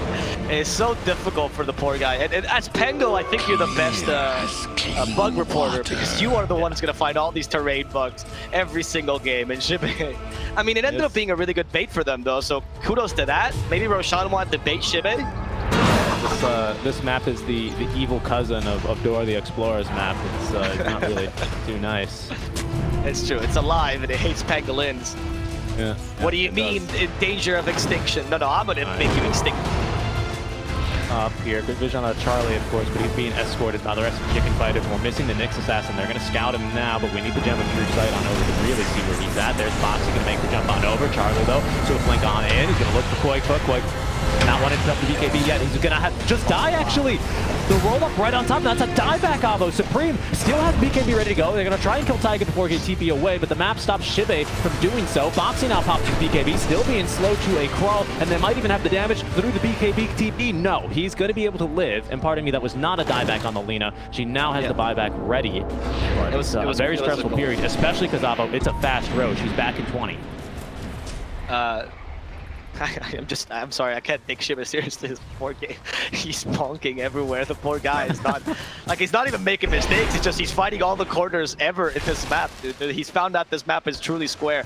Anyway, so Liquid, they do lose Lina, but they said they have buyback. I don't think it's that big a deal. This Roshan, though, it's what matters the most. This might give Chicken Fighters the edge. And Liquid doesn't want to fight this. They can still defend this even with the Aegis, but it becomes harder for them for obvious reasons. It falls too fast. It falls too fast. Even Pango and LTA, it's a false. Charlie now with Ags, who's got the cold-blooded. Yes, in its weakened state for sure, but guess what? Now that we're level 28, we're taking the talents anyway, so you might as well, right? So it's going to be pretty nice for him here. He didn't have to buy that Ags. With Refresher Shard, I believe that... He broke the treaty, though. He broke the treaty. Yeah, he's gonna get double stone gaze. I mean, I think I was considering this is the fourth Roshan actually. The Roshan is quite big. Getting the refresher here is more than so than the Aegis really. Double stone gaze and Liquid no longer can do these re-engagements in the fights. I don't know if Chicken Fighters are the best high ground push, but we'll see now in a second. At least they'll be able to not use the Lina's buyback. They've got it. Look at how they're going through this tier 2 tower with back. No, I don't mean as if they have push. I mean as if can they get close to the high ground, right? Like, with the defense of Liquid. I'm sorry, is what I meant to say. I think so. Drow is a hard hero to kill. True, but Peksu's got Axe now, so he can just burrow and be a disgusting, annoying bug on their cliffs, right? I mean, like, how do you initiate into this? It makes Boxi's life, it makes Taiga's life a lot more difficult now that you have to deal with this burrow and AoE done on Carapace. Just these massive impales come through. Yeah, no, I take it back. That Lina kill was actually this led to the like it's just a domino effect. Dude. I was giving it a bit more credit towards this late game, but it does feel like Dusa now has started to really, it just seems unkillable even against a Drow. I was expecting Drow to be able to deal with her nicely, but it's just there's so many things that Drow has to deal with right now, and just because you have a good core-to-core matchup doesn't mean you can kill the other 4 heroes. And the rest of Liquid is falling off a bit. qojqva needs to be able to be that utility that they need to secure the Drow's safety. Yeah, that's kind of what I was referring to with the parabola of can we kill Dusa, right? Mid game, it's a yes, it's a yes, it's a yes. Now that we're getting into the late game, I kind of still hesitate. We can see Charlie obviously recognizing there's an AA and not bothering for the Satanic, even though the second Dispel would be really nice. The lifesteal aspect would be completely wasted and therefore it's unnecessary. It's just a lot easier right now to kill AA, considering he really only has a Force Staff and a Glimmer, so if Supreme can find him and apply the Nullifier, iNSaNiA has no recourse. He's dead, to be completely honest. So that makes his game very difficult to play. But Charlie, man, he is real strong. He's about to beat the Moon Shard, and he's just about completely 6-slotted. 7 or 8 or 9, however many we have. It doesn't seem to be useful right now. What is the utility of Ice Mouse? Against Refraction, it's like now Chart. You don't do anything against Dusa either with that class. Nyx, who cares? Snapfire, I guess? Pango's somewhat annoyed by it, but he has Shield Crash. Like, it isn't the greatest AA game right? No, it's not. It's not, but I would say that's because Charlie is obviously a G, right? He's like, I'm not building Satanic. Like, the whole point of AA is, guess what, Dusa? You can't build Satanic. Now you can't just infinitely fight, right? It just doesn't matter much for Dusa though. That's what it is. Like Dusa rather, like if she can, she'll either build the damage or the stats. Like Satanic is an option sometimes, but it's not like it's a core item on. You don't see it every single Dusa, right? It's good, but it's not the be all end all. So if you're telling me like, oh, Gyrocopter can't build Satanic, that's pretty good. And the itemize with intelligence instead. Eventually she'll get the 75 intelligence down, and then good luck getting through that. I don't know, it's tough. I feel like iNSaNiA is going insane this game. He's not finding too much utility for his hero as a whole. Maybe when he gets level 25 with the AoE cold feet, might have a power We're spike. so far from that though. I mean, I know it's late game, but like he's still 5 levels away. Alright, the one chance Liquid does have here that's like a really solid chance to be able to dominate the game. Swiftly to the temple's defense. 2 minutes from now. Yeah, They can get the list. Who do you give it to, the Drow or the Lina? I think Drow, just judging by the Lina's items. Like, qojqva has damage, but I think qojqva's also like a bit of a tank here, so I would rather give her some like Mirror Shield, actually. As you can see by the choice, she went for Paladin Sword, right? Like, it's clearly the Drow that's going to be damage towards, and Ballista allows Drow to be un... You even push the... Like, you hit the Pango, you kill him. Rapier's huge though. Thank you for pointing out. The Rapier's huge for sure. Yeah, I was about to say I wanted you to finish daydreaming about Ballista because yeah, that item's pretty crazy. Okay, yeah, just Charlie's like, what do I want now? All right, just more divines, please. He's consumed the Moon Shard, of course. He's got the 3 permanent passives now, always running. So he is quite strong here, and of course holding on to the Flicker. What's the dream item then for the Dusa? Is it also going to be this Ballista, I assume? Yeah, I mean, if you get Ballista, I think Dusa's a bit more useful because Dusa kills a whole team, whereas Drow only kills. And she has Rapier, so I think that helps too. Yep. I don't know. I mean, is Flicker good enough? No, I think you forego the Flicker. Ballista or Apex. Otherwise, I think most items you still Flicker. Okay. You would be kind of crawling around the map here is the only issue. That's the problem. It's like most Dusa. You ask your teammates to buy you 4 staffs, and you 4 staff for that. Okay. True. Map, but it's fine. Boxi, he actually revealed, Xibbe revealed himself as a Stormcrafter there. So they knew that was a lucky draw by Liquid. They missed the Gust there. They want to deward first. That's good. Charge's like, guys, I have Rapier. Fight. All right. Your 5's up 5 Supream seconds. as well. Okay, so they're all fighting around the Ancients now. This is the big objective to the Ancients provide these tier 5s. Quick, go! So they're in crunch, okay. Supream, missed that hit on Boxi. And they actually have the Alamos. They're gonna bring Supream back. Supream is a kill, possibly. Xibbe trying to go for miCKe, the big has the BKB, and now Supream is going to die. Xibbe is in the same position. That's gonna be 2 quick kills for Liquid. They protected the Ancients just like they wanted to. This game is not called Defense of the Ancients for nothing. Oh, they actually blocked the camp. They blocked the camp, but guess what? That means the Ancients get to live. It means that they weren't immediately cleaned up, and that's a huge pick for Liquid as they're able to just pretty much uproot Chicken Fighters. Chicken Fighters, since 4th Roast, were just kind of sitting on the chest of Liquid here. You know, they weren't letting them breathe, really. They couldn't get out of their base. They were only getting whatever waves they could. And now Liquid are finally free to roam around the map and look for fights of their own. And they know there's buybacks here to be forced out from Chicken Fighters. So you see my point about the high ground point. Like, if you have high ground and you have the right positioning on Liquid, I feel like you're still stronger, right? That's why I thought the push by Chicken Fighters wasn't ideal. I was kind of feeling into the narratives like, okay, sure, Chicken Fighters, yeah, they just won the Roshan, this is the way to come back, but the Drow still and this shows by Liquid's confidence. They're not even going for the tier 5s. They're just going to go straight for the racks. Better use of the time, I would say, at least a tier 3, and then go back to the jungle, yeah, retreat, and now farm the camps as much as possible. Oh, miCKe. Oh, no. They wanted more buybacks. They wanted more buybacks there. Okay, there's Giant Swing. First one. For Leda. It's okay for Slaughter, I'd say. Radiant's maybe this game. barracks are under attack. It's not the biggest thing, honestly. Giant Swing, it's okay. There we go. They need something. I mean, all 3 waves are pushing in on a big old stack of mage. Yeah, miCKe, I was about to say, there's no way you could resist farming that stack of mage. It's Book of the Dead. Welcome back, Necro Books. And there's going to be Book of the Shadows. So lots of books here for Liquid to read. Honestly, the books are not that great. I would say they're the weakest tier 5 items, and not just because it's a bit tough. I don't know. Those weren't the items you were looking for. Book of the Dead might be useful in the beginning, but if this game goes a bit longer, you much rather have Apex or Ballista or even Mirror Shield. Well, there they go. Book of Shadows is pretty legit, I would say. It's a really hard counter to... Actually, wait, can you dispel Book of Shadows? Because if you can, then never mind. It's nullifier, and you just lose. Well, it applies a basic dispel when you use it, so... can't hit him. So technically can't. Not really sure how it would work against Rapiers. Dire are scanning. Pretty good for the Tiny. I agree. Book of Shadows might be pretty useful. Book of the Dead is like okay, and Mirror Shield is pretty. I mean, what does Mirror Shield do this game? Ex Machina. Ex Machina drop for Chicken Fighters. That's pretty great. The extra armor is actually a huge part of this item now. With against the Drow.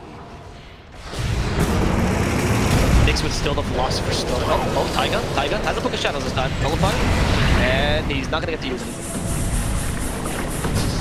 He's not. So, oh no, he didn't have the Book of Shadows. Sorry, they gave it to iNSaNiA.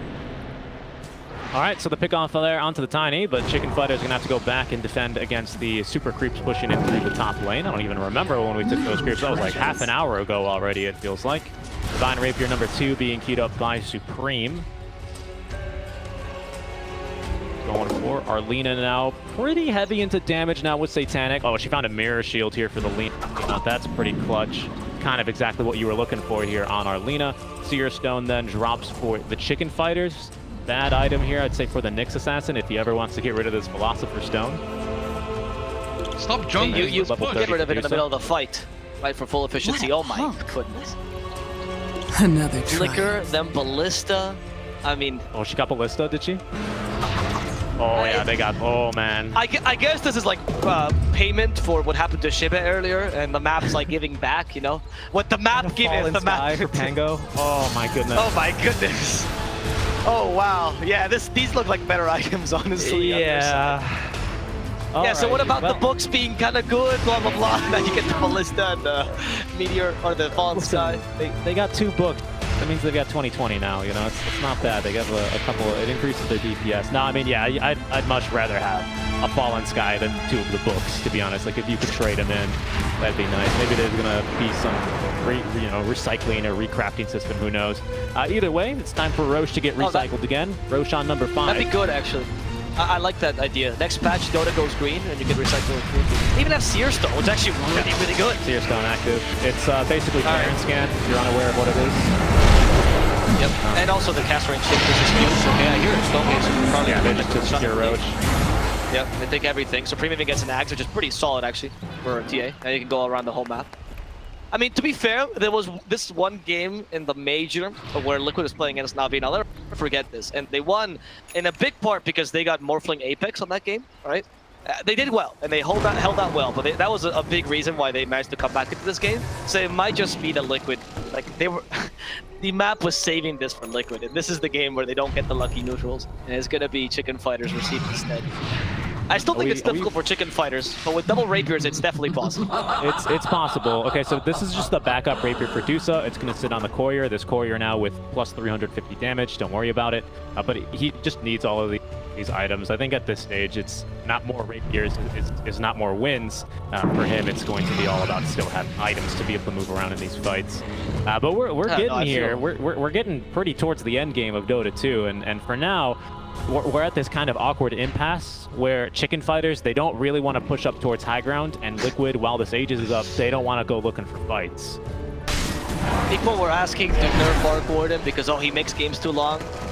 Teams makes games too long. Where you guys has nothing to do with the heroes. Yeah, exactly.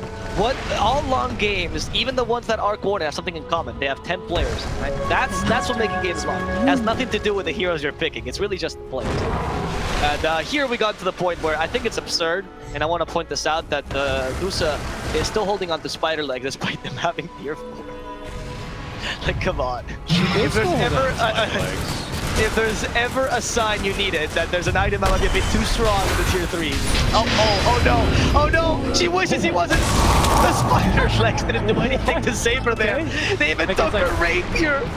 Dusa, oh, they're gonna go for Peksu. Peksu coming back in. They don't fight back on Dusa, so it seems like they want to fight back here. But Liquid is retreating. iNSaNiA might not be so lucky. Use the Book of Shadows to retreat. Supream can't hit him, but they kill him with a Fallen Sky. Beep beep says the Pango as Taiga is gonna be stopped. He doesn't TP thanks to that Scatter Blast. It's gonna be a win for. I'm not really sure actually. That kill on Dusa is the same. I still think that's good for Liquid. Good counter. It is good for Liquid. Yeah, free Divine Rapier is always very, very nice to have, especially when you've got plus 12 marksman. I mean, this is just huge. And speaking of huge, I've neglected to mention how large Boxi is. This is like, you ever see those like pictures on Twitter where people like, oh, this guy caught a world record fish, and they hold up a fish that's bigger than the boat? Yeah, we're gonna need a bigger boat here for Boxi. He's quite large and in charge here. 20 armor, 5k HP. Yeah, he's just jumping in regardless or not if he thinks he can kill you or not, just because he can through it. Yeah, Giant Story makes it so that Boxi, the whole world is water for him. It doesn't. And I mean, I was thinking more of the before and after pictures where you see a picture of Boxi level 1 and then a picture of Boxi level 25. It's like, look at my training regimen. By buying a simple Giant's Ring, I managed to increase my body mass by a whole 200%. Of course, yeah, it's a mobile game ad where you have Slark at level 1 Crook, and then it's level 30 boss as Boxi. Yeah, idle Dota heroes, farm neutral items, get this fat. You don't even need to be good at That's the game. just called NA pubs, what do you mean? Alright, that's true. Alright, let's see, Chicken Fighters, at this point, I do wonder what the comms are like. Chicken Fighters, like, guys, what do we do? Can we look at Charlie's farm for a second? What Charlie? Okay, he's okay. Charlie's not that big a deal. I would say miCKe is the big one, where he has, I think, 10k in the bank. He doesn't know what to do with that gold. Oh, like current golds. Yeah, look at this. Yeah, not the net worth, I mean, like, what do you do? He's like, what do I invest this in? Yeah. miCKe's looking into cryptocurrency options right now. It's like maybe. Hello, please buy my Mortimer coin. Yeah, exactly. Yeah, he bought a Hurricane Pike now because I think it's a pretty good item, much better than Manta style, because you need that mobility. Now everyone on Liquid, I think, has 4 staffs. You're right. Oh, sorry, no, he bought the Manta style over the Hurricane Pike. That's what I mean. Because I had this spell, so you can use the dispel in the middle of the fight. Ideally, I think that's the idea. Because that way you can get rid of the roll fire. All right, well, Aegis is reclaimed in 30 seconds here for Supream. You got a DD rune, you have a Divine Rapier, and a Ballista. For now, though, I mean, they're just hitting. They're like, are there tier 6s, guys? Or with 69 minutes, the tier 6s spawn in? Or, I mean, for right now, Chicken Fighters, they're not really too aggressive, and I understand. You just bought back on the Deuce, so you're at a scary moment, but Aegis is about to be reclaimed, and then I'm not sure what stops Liquid from going in. Yeah, I mean, I guess they can go on. I mean, I think that the items do stop you to a degree, because you want to hold the high ground, right? If you go in and you play haphazardly, the Pango can totally cancel you, right? At this point, I feel like Xibbe has enough to be able to last a Rolling Thunder, catch the Drow, and then you just jump on her with a Rapier. I mean, I think that's the strategy by Charlie. He even has an Aeon Disc, thank you. Because at late game, everyone has to have Aeon Disc. It's like a necessity these days, so you don't get bursted immediately. Yeah, and this allows Charlie to jump. Yeah, this allows Charlie to jump on the Drow, which is what he's looking for anyway, and ideally killer. I mean, it gives you more liberty to go and do these plays where your ranged heroes become melee temporarily just because you need to get close to the Drow. Someone needs to hug her. Yeah, Andis can be a bit of a concern, though, because at this stage, when the fights are so explosive, and it's these Dota late-game team fights that we all know and love, where we watch the fight and then it ends in 3 seconds and we go, what the heck just happened? Andis is a problem, right, because you don't do any damage during that buff duration, and Dusa, she'll be hitting that and debuffing people with Eye of Scotty at least, but the damage output from her is 0. So we'll see here. That's true, that's true. Be able to do something with that. But it's all about stopping the marksmanship, right? So if you ideally kill Taiga in the beginning thanks to Nullifier, and then you go and jump on the Drow, then you have nothing to save her with. So that's what I'm thinking. I mean, I guess you need a second Nullifier. Maybe Chicken Fights to consider Nullifiers on more heroes, genuinely. That might just be the highest value item right now. Cancel his 4 stats. Oh my goodness. Oh right, I see that Ballista on TA now. I forgot about the side Ballista. Yeah, that's why Boxi was getting pushed in his TP, or Taiga when he was TPing away. No, I knew the Ballista, but I forgot about that adding to the side blade's range as well. Oh, true. So now... Yeah. Oh my so goodness, yeah, she still has Hurricane Pike and the talent. I mean, what is this side blade? What is she gonna... Oh, okay, well, she wasn't lined up, I think, otherwise the entire wave would have been one shot. And that's why you don't march in formation column, guys. I'm kind of curious how far these side blades reach. Genuinely, I want to see him fight. Like, maybe AA dies, he doesn't even know what's hitting him, it's just gonna be the Ballista side blade. Maybe, you know, I'll go check it in lobby, and then by the time I come back, maybe we'll be fighting. Who knows? Liquid are... I mean, we certainly have time. Don't worry about it. And the smoke. Deep Liquid are going to sweep across the map. Once again, top lane constantly shoving in. I hear if this game goes long enough, Black suddenly appears to start casting this, so maybe we can reach that. Yeah, it's like Black and BCOP, they join. The streams get crossed. It's all the Chinese games. I think what they had a 102-minute game yesterday. I don't think we're quite on pace for that, but if there's a game to happen, if there's a game to beat it, it very well could be this one. Liquid was offended by that. It's like, what do you mean the longest games are in China? Because Liquid is definitely the game of the, like a team of extremes, right? They either go for like these really fast games, or sometimes they'll just struggle to finish the game, but they will never quite lose it, right? That's what's so impressive about it. A lot of teams are early game oriented. As soon as it goes to the late game, they start like faltering and they don't know what to do and they just lose. But Liquid just holds on endlessly until they just win by a war of attrition. Radiant's bottom barracks are under attack. Roshan, number 6. About to respawn here. It's going to be a 1-minute Rosh. I believe that's Roshan number 6. It might be 6 or 7, to be honest. I think it is 6, though. 7 would be a bit ridiculous, I think, actually, even in 73 minutes now. So, my bad, by the way. Nullifier cannot be this. I was working with the... I don't know. I was working with an impression, actually. Okay. So then I guess it does take out the shadow. See, and that's what I think Bloodthorn should do, right? I think Bloodthorn should not be dispelled. By the way, a moment of silence for our position 5 support iNSaNiA, who's still only level 23, 73 minutes into the game. Don't worry, he's gonna eat this next book and he'll be as smart as a cookie. But until then, he is not going to have this 500 gold feed AoE town. Any other really big level 30 talents you think are noteworthy here?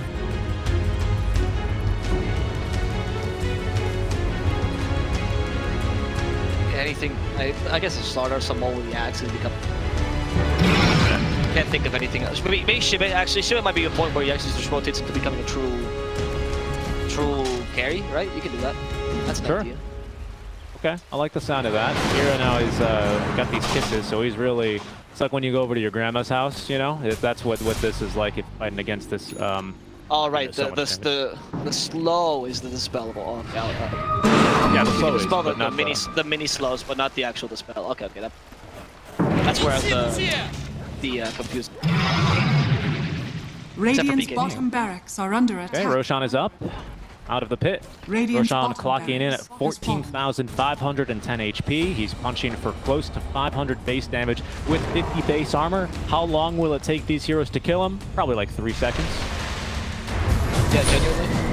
How valuable? I mean, yeah. I guess this is the call for Liquid, right? This smoke. They tried to do an alliance play there for a second, but I guess not. Got it. They got it. They can't defend this. Yeah. I don't think there's a chance for you to defend it anymore. And now it's up to Liquid to go and push, really? But I mean, Liquid's like, pushing is nice, but what if we just farm for 20 more minutes? Maybe we get level 30 on Slardar. Nice Frog watching this game going, guys, what do I need to put in the game for you guys to end it? This is tier 6 neutral items. It's going to be, they're going to put the Rift Herald in the game. Where once you do a Roshan, he joins your team and he charges at the enemy Ancients. That's what we need. Not even a hero here that I would say elongates the game a bunch. Like you're not playing against Zark Warden, even Trick Protector. A Treant, a Lich. Who else is really doing it? Yeah. No, it's I mean, it's the patience, right? I mean, and let's acknowledge what's at stake here, right? $40 million. Neither team wanting to take a chance at that, at losing out on that, rather. The Swift Blink now coming in for the Slardar.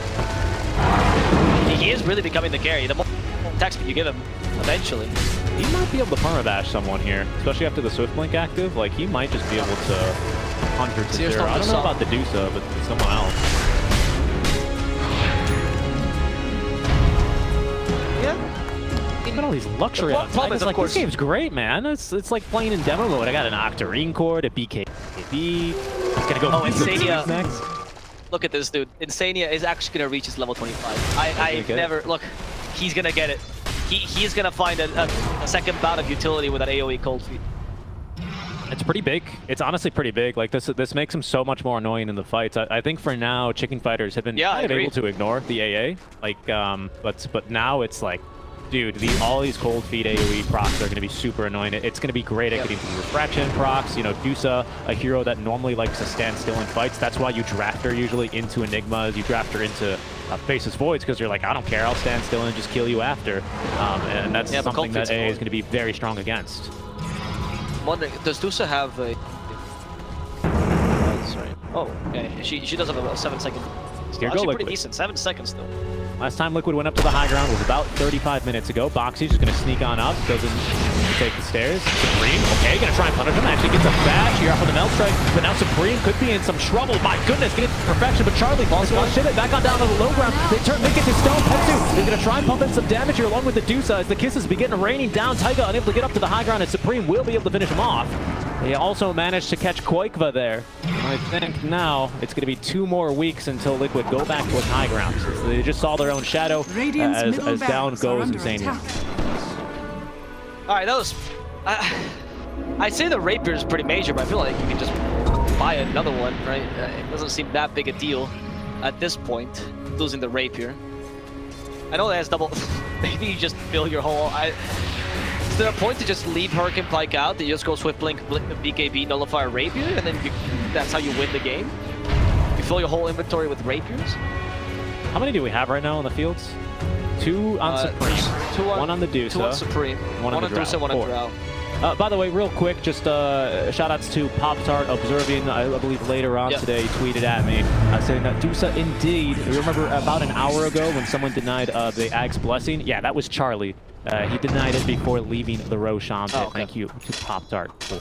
Shout out to Pop-Tart in general for existing. This whole mess is on your fault? And of course, shout outs to our current obs, Yosin. Through 80 Okay, minutes of games, I'm sorry. you know, just having to listen to us talk about items and neutrals and whatever else we could fill with here in between the lull. You're a very hardworking observer. He's up to 9.0 now, so imagine, like, he's only getting better and better the longer the game goes. Yeah, he keeps getting patched between events. Great. It is he does great. not seem very happy about this long game, though. Well, it's an unfortunate push for Liquid. I think that they still have 40 seconds left of this Aegis, and no buybacks were forced out. So not too bad, all things considered. You know the biggest thing right now, genuinely, besides items or whatever we can possibly talk about, the neutrals experiences, is really who holds the high gun. Like, whoever holds the high gun has better positioning here is going to win in these fights. That's why it's making it so difficult for them to push ever. Because whenever you push, you lose that advantage no matter what, right? So you have to get pickoffs before you can push. And we've seen Liquid just falter because they just don't have that high ground. Whenever they push from low ground, it's just so difficult for them. Yeah, Fallen Sky is a great thing, but Fallen Sky is only useful because you actually get to jump with the extra vision you have from being in the high ground. So that's really the name of the game here. That's why both teams are playing so defensively. Real quick, by the way, pretty big pickup for Supream. My goodness, he was zooming with the Swift Blink active. He's got now the Ag's Blessing, or the Psionic Trap Shards, which allows him to TP all around the map. So now the rat play is not really too viable here, because he can just have a trap back in the fountain, which he doesn't yet, surprisingly. I think he should, in case he just needs to get out, because it's a 1.5 second channel TP. And, like, you're just gone. It's so hard. That's a great way to recover your Rapiers, or at least make sure you don't have to maybe buy back. So I think that's a bit shocking. Recovering your Rapiers. You know. With 17k gold in the back for TA. There's gonna come a point where Boxi considers the Rapier. We're getting to that stage. Oh, wait. Hold on. Everyone, please put your hands together for iNSaNiA position 5. He's now taken the level 25 talent of qojqva AoE. I think he needed the minute 80 tome to get him up to level 25. The life of an AA. Pretty big deal. I'm assuming, because I think Peksu had it for a while, the level 20. Yes. Not that Nyx's level 25 is that impressive either. So this is a lot like, you know, back in the age the net worth chart. Yeah, this is back like in the age of like the Roman Empire, Republic, when Caesar would go conquest. Oh, hold on. And when Caesar will conquer, and then we have giant fish jumping at him. It was so scary those times. There's the Fallen Sky use. Actually, the melt hit. Bash hitting Boxi, the Ice Blast as well. And Liquid immediately retreating. This was not the fight they wanted to take. Chicken Fire just a bit too fast. And Boxi, he has TP. He just into the Can he get away? Thanks to the giant string, but hey, Xibbe can do the same thing. He's going to destroy all the trees so Boxi can't get away. The sprint, they hit him with a trap. Is Xibbe fast enough? Boxi. Giant string, best item you can get right now. So there we see, again, nothing real happening as no one dies. A couple of BKBs get popped, but they're all 6-second BKBs anyway. Basically, what would happen a lot of times is Caesar would just show up. They would build forts on top of each other's hills, and then they would just sit there. Except in that state, they would try and poison each other's water sources, and eventually someone would survive. Unfortunately, there's no such mechanic. Maybe after like, minute 80, everyone on the map gets like permanent battle hunger, and you just need to go. Like I mean. Because right now, it's what, Roshan number 7 in this game is about to respawn maybe in 30 seconds. Yeah, but that would take away the look at the tactical plays made by Liquid. Like, what do you understand? They're farming their jungle right now, their camps, because they understand that if they take these camps away from potential chicken fires, when they go and rotate the jungles again, they won't have them. What an increase in gold. How could you take away these incredibly minute, detailed, so well thought out plays of an 80-minute game? What it's really about is at this stage where Liquid are afraid, and so are chicken fighters. They're all afraid that after sitting and just being killed for 82 minutes straight, the neutrals might gain some semblance of self-determination and start rising up and actually trying to end the game themselves. Peksu, okay. Oh, they actually cut back. Nearstone, but he's back down to the low ground thanks to the Vendetta unobstructed pathing. Ex Machina active for the second 4-step away, and once again, there's going to be no opening, but Roshan now alive yet again, plus 500 damage here. So he's clocking in with a couple of Rapiers. Not like that'll help him. I wanted to say that this does become a point of the game where some things outside the game start mattering. Not only your ability to keep the patience to actually keep playing this game and keep control of the game. Your bladder control is very important right now. It's 80 minutes, you know, that's a long time. So there's a lot of things that are coming into play here that have nothing to do with Dota whatsoever. As the Dota becomes minimized because, let's be honest, like they're just farming camps to have something to do. It's not actually the need to farm. Look at TA. She's collecting Rapiers. Like Supream, I think has 3, actually 4 technically. One Four. He's disassembled. got 4 Rapiers. Yeah, it's kind of... 5 actually. 5. Wait, 2 disassembled Rapiers. My goodness. Oh god. At this stage, I think even the carry players are like, okay, guys, I think I've had enough. I don't want to hit creeps anymore, please. Yeah. This is the way you teach a carry to be more active, but there's a smoke. Chicken fighters are done. That's why they're called chicken fighters. They're gonna go up to the high ground. This might be the fight we're looking for this whole time. What an impale! What? Is that gonna be a follow? Yeah, they got Mickey's dead! They did it! Taiga's also going to fall! Charlie! He actually broke the lull in this game. They fought against Liquid. They take down 3, 2 of which have buyback though. But the thing is, is there a sniper in this game? Supream killed him from the outpost all the way to where that gem is standing as a Templar assassin. TA with the lowest base attack range in the entire game. Yeah, but now she has Ballista, Side Blade, and the Hurricane Fight. Look at this. She's hitting the creeps from the Roshan spot. My goodness, Supreme. Oh, chicken fighters. They're done. They have the lesser bladder control. They want to finish this game immediately. They don't even need these items. Oh, actually, tags for Pango. No, pretty big deal. We're not going through bottom. What are we doing here? Boxi. The Rat Dota play? Looking for a sneaky play. Smoked up. There is going to be a Snapfire coming out here to push the waves. This should be a pretty easy kill. Hero might not be expected. Oh, he turns around for the little shredder, and it turns out he is the one to be shredded as Boxi will tear right through him. It's pretty huge here. That might save the buybacks out from Liquid, which means more Dota. This is like extra innings in baseball, guys. It's more free Dota, too. It's not a longer baseball. This is a tennis match. This is... Chicken fighters, it's a cricket test match. Yeah, exactly, yeah. Charlie trying to push out these tier 3s and hopefully force out the buyback. That's the real goal here. As Supreme can just stand far away. Oh, I mean, Boxi is keeping this somewhat alive. Boxi is the king of base defense. We do remember the Virtus Pro game where Boxi and Taiga pretty much solved the game for them. But Boxi alone cannot beat this incredible Chicken Fighter squad of ranged heroes and a Pango and a Nick, sorry. Rapiers right now. They're gonna back up. I mean, side lanes are pushing in because we have what, both melee barracks, or we've got melee barracks top. Well, all the barracks top and range barracks top. So still, even down bottom, now that there are 3, well, how many times have these waves been upgraded? Goodness, these like this melee creep basically could 1v1 an Ancient's Apparition at level 1 and still probably beat him. Like, these creeps are so strong right now, and that's a bit of an issue, right? Because when they're upgraded, they get even stronger, and since they've been upgraded, creeps upgrade every 7.5 minutes, which means they've upgraded like 10 or 11 times by now, or maybe more. That means that the waves push super hard if you don't have barracks. So the fact that we're able to at least equalize pressure in the mid lane means that Liquid are going to have to be taking care of waves now a little bit themselves. This is the perfect time for... Oh no, as a Viking GG line. Oh yeah, it looks lost, but I think we could still do this. That's the Liquid line, right? I think that's the perfect moment for that. They are struggling in these fights, but particularly because Xibbe is doing such a job of this initiative. Like, Taiga was the king of initiations in this mid game, but now we're seeing Xibbe really carry this team hard here, and they're all able to jump from the drow. And one of the advantages actually that Chicken Fighters has, 2 advantages particularly in this ultra late game. Not usually analysis you get to make, but they have a global presence with the TA, and actually to some degree the Pango, who has great mobility. So those 2 heroes, plus of course the Butcher Travel at this point everyone has, really help out pushing out these lanes and making sure the creeps are not as impactful, first of all. And second of all, your team fights, even if the team fight, like the actual spells are more or less similar, the fact that you just need to get on top of the drow, your execution for team fights is quite easy in a very chaotic late game. Okay. It's Boxi, it's fine. Yeah, I don't think Liquid want to take that fight anymore like that. They're gonna have to fight around this ward, but that one's just expired. So yeah, I don't think they want to fight here whatsoever. Charlie's gonna nab this outpost, and the rest of Liquid are going to leave. DOT's bottom is gonna be Boxi as he wants to push this wave right back out. But it looks like Chicken Fighters prepared to finally go up to the high ground as they look to push a second line of barracks. So at this point, that's what I'm saying, right? The Chicken Fighters actually has an easier execution, which when it comes to this point in the game, it matters a lot because team fights become incredibly chaotic. Even the most veteran pros will make mistakes just because there's too many things to do.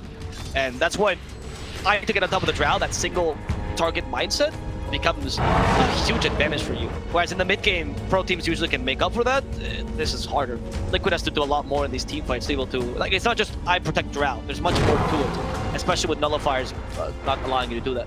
Yeah. So now it's pick-up game for them, I think. That's their best asset, actually, with Lina and Tiny, so yeah. Whoa, hold on. Supream is down bottom. Okay, might go hunting for qojqva. qojqva might go hunting for him. qojqva, by the way, he's like, oh, everyone's picking up Divine Rapiers. I don't mind if I do. So now this Lina, he's had it for a while. She didn't have damage before, definitely has damage. He's had them for a while. He's had them for a bit. He just keeps it at 1, though. He's not like the TA, who at this point is literally littering with these Rapiers. Look at that. She's keeping the 5 Rapiers. She's now thinking of going for Refresher, but why? So much gold. Yep. So much gold. I love it because at this point, I bet the support like, guys, can I have like... Hold on. No, what is it? I'm only at 14k. They're gonna go for Supream down bottom. Oh, they thought about it. Boxi canceled the TP instead, though. They didn't want to go for it. Supreme's the best target because he's the one with the global presence. If you go on anyone else, you can just appear with trap, right? Yep. So Supreme's the best target, but now we have Butcher Travel level 2 and a couple of heroes, I imagine, and it's not even he's an easy target to pick up. Aegis is about to be reclaimed. We'll see what Chicken Fighters, if they react to this. They will. Perhaps they're back up. There it goes. All right, Hurricane Pike into the inventory. More attack range, please. Thank you very much. Another Rapier. I'll take that. Another triumph. Okay, Peksu, though, he snuck behind the base. Chicken Fighters, they're going for a little bit of wrap up, but they've been scouted out here. The blink back. Oh no, it's a 2-for-1 special, but Xibbe's in with the falling sky. He's going to stun up too, and that means Boxi's going to be perma-stunned to death. Taiga, his BKB duration is running out, and Charlie is actually blinking on forward, preventing anyone from supporting him. Means that Chicken Fighters have blown through Liquid early on, but that's only stage 1 because out come the buybacks. The Hex Machina to get Peksu back. If they just continue to force tap him around, there's going to be another one. The cookie to put him out of position. He's going to get another stun out, but down he will go. He's the 1-for-2 trade. Liquid now, they're looking for more as on the chase they go. Okay. But Liquid, they defend this, but obviously they cost 2 buybacks still, so they need to get a kill out of this. Boxi is the one leading the charge right now. Boxi decided to go for Bloodthorn finally. It takes 90 minutes of game for a hero to decide and consider the Bloodthorn as an item. Yep. Pretty good on Slaughter, though. And what did we do there, by the way? What got accomplished in that fight? 2 buybacks, right? Buybacks. 1 out of Boxi, yeah. 1 out of Taiga, and what is this? 275 damage to the tier 3. 102 minutes, man. This is the goal for Liquid. They're just waiting it out. Both teams, like Chicken Fighter, wait for the 102 minutes. They saw the Knoxville stats, and they want Knoxville to tweet about them too. That's the true honor of most Dota teams. Yeah, honestly, if Knoxville tweets about you, you've done something great or something really bad. So, I mean. Yeah, it depends. It's noteworthy either way, right? All right. Well, let's take a look. Anyone else joining the level 30 club right now? It's the animation for TA is not meant to last this long. What are those projectiles, man? It's just not correct. It's broken. Just 27k gold. What is? Why? Still has a bottle I love. Full efficiency. She keeps it in base there. A soldier's fortune. This is like talk about the Roman times. This is like the Roman baths, right? You just get the bottle, you wash yourself a bit. I feel like this is the kind of game, if you could still buy couriers, where both teams would just have like a ring around the rosy of the couriers around their fountain. I was thinking of a time where the couriers could use the Dagons, and you just have these bombing squads of Dagon. Oh, that was couriers. so cursed. No way. Right? At this point, isn't it useful to play like the old Dota where you have the courier next to you and he gives you items in the middle of the fight? Like, is that even a thing? Can you do that anymore? I mean, I know you can't physically, but like, is it something they consider? It's only a strat, you know, past 112 minutes, because by that stage you will genuinely be 12 slotted, right? And I mean, we might even get to see the very rare, because remember, guys, couriers have backpacks too. So what? You have 6, 12 plus another 6. You have 18 total slots to play with, plus 2 neutrals, which of course couriers can also carry. So we're going to see the very rare 20 slotted TA swapping out Divine Rape. Well, you can't swap the Rapiers and find, you know, getting the refresher in. Well, you can do it though. You can from the courier. That's what. I think as soon as like the courier gives it to you, you can't give it back though. As soon as it's in your inventory, it's locked. Right. But here's the strat, right? You get a TA, right, and you only have Ballista and Hurricane Pike plus Nullifier. Sorry, you only have Ballista and Hurricane Pike in the inventory, and then you throw your hits with your insane range. Before they hit, you give her all the Rapiers. like from the courier, straight, like 5 rapiers. And then all of a sudden it's like, wow, I never expected this much amount of damage. And that's how you get win the game. You're right. You're right. This game, by the way, has turned into who's gonna blink first into who falls asleep first. I'm pretty sure. It's like, I mean I mean that in like a real way, where it's eventually someone's gonna be caught snoozing. Like it's gonna happen. There's only so much serious Dota you can play, and perhaps this is it. Boxi, normally he's the one getting the jumps, but this time he is going to be the jump B, as there's not enough damage onto him thanks to the and is getting crotched. Charlie though looking for more targets, as Peksu can't even catch up to him. Oh no! Oh no, she's not. She's not able to she's not. Ranger. They caught her in the trees. qojqva was not expecting Xibbe to just jump on her, but there we go. That's the rapier on the... They don't even need it. They're just going to leave the rapier on the floor. Leave it there, honestly. Honestly. Yeah. And now at least you force this buyback, right? Lina buyback is actually kind of major. First, it's okay, number 8. This is like... I'm glad you're keeping track, because I am not. I think it's actually 7, I believe. Hold on, our overlay says... Oh, it is 8. Holy moly. Okay. Oh, okay. Thank God for this overlay. Alright, so now you take the Roshan. We need like Mambo number 9 here, actually, for all these Roshans that have been taken down. Era got the axe. That's the last axe, right? I don't think you have any more axe. Now it's just more money, dude. More money for more rapiers. Oh, you sell the axe. Yeah, you sell the axe for more rapiers. That's true recycling. Okay, I mean, let's talk about this. Snapfire Ag, it's still really good. Buy the refresher. It's bothering me at this point that you have the refresher in the quick buy. You just keep it in your base or something, or give it to your courier. You have 35k. What is this quick buy even for? In case you have to replenish, I guess, like 3 rapiers in a go. Maybe that's the idea. This game is... It's going to be such a statistical aberration. An 80k net worth lead right now for Chicken Fighters. My goodness. Which does not matter, honestly. No, it doesn't. It really doesn't. That's the thing. It's all fake, man.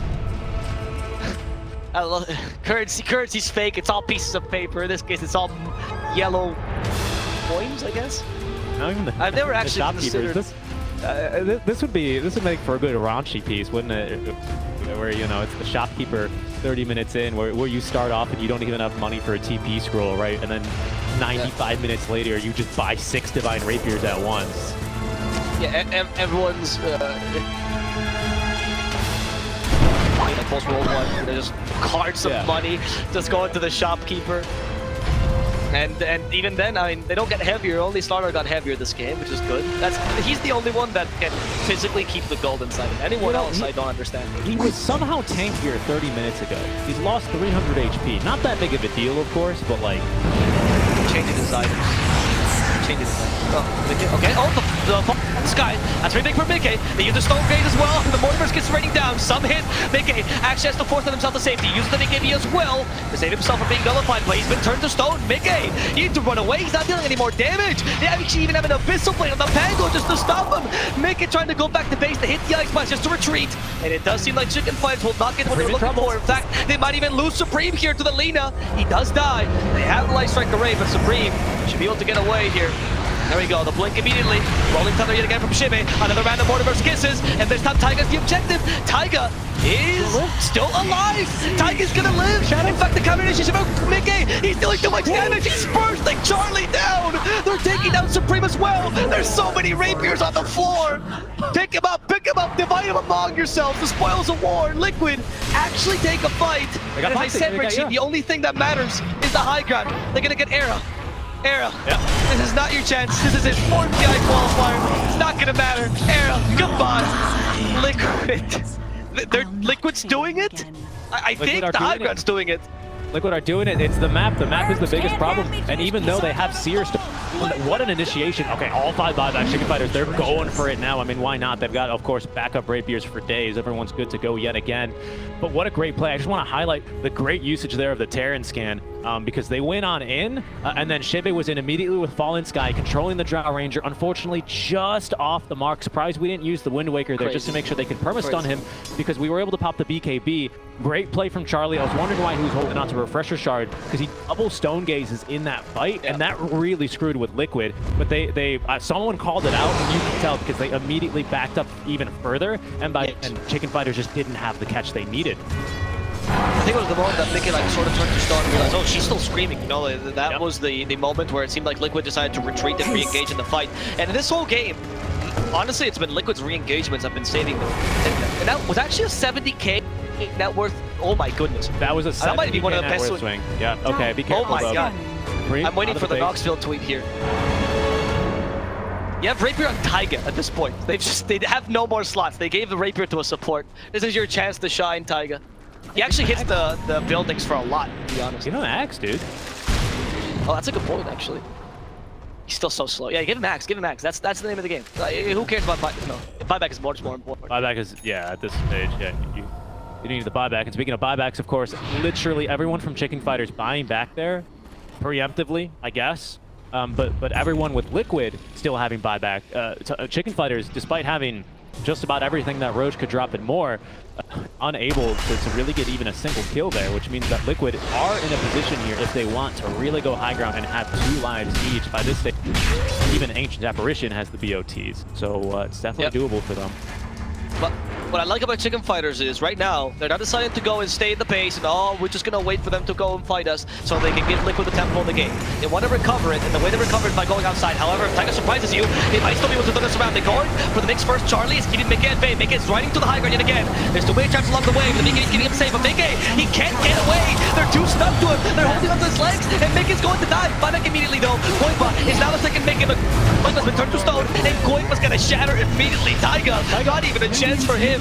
Liquid buys back with as many people as they can. iNSaNiA somehow alive. Boxi will die as well. There's Rapiers all over the place, but they don't need him. They have the damage without him. Era is the target now for them as qojqva. He's the rest of Chicken Fighters at bay. They're going for the supports first. They're the easiest targets, but Era will survive. Peksu trying to go into the trees of the Vendetta. He doesn't have Vendetta unobstructed pathing. The Rapiers don't matter. Yeah, well, why not? They just found it. There you go. Okay, I think that's the one. That's the one he lost as well earlier, qojqva. That's the one he lost. It actually is the one he lost.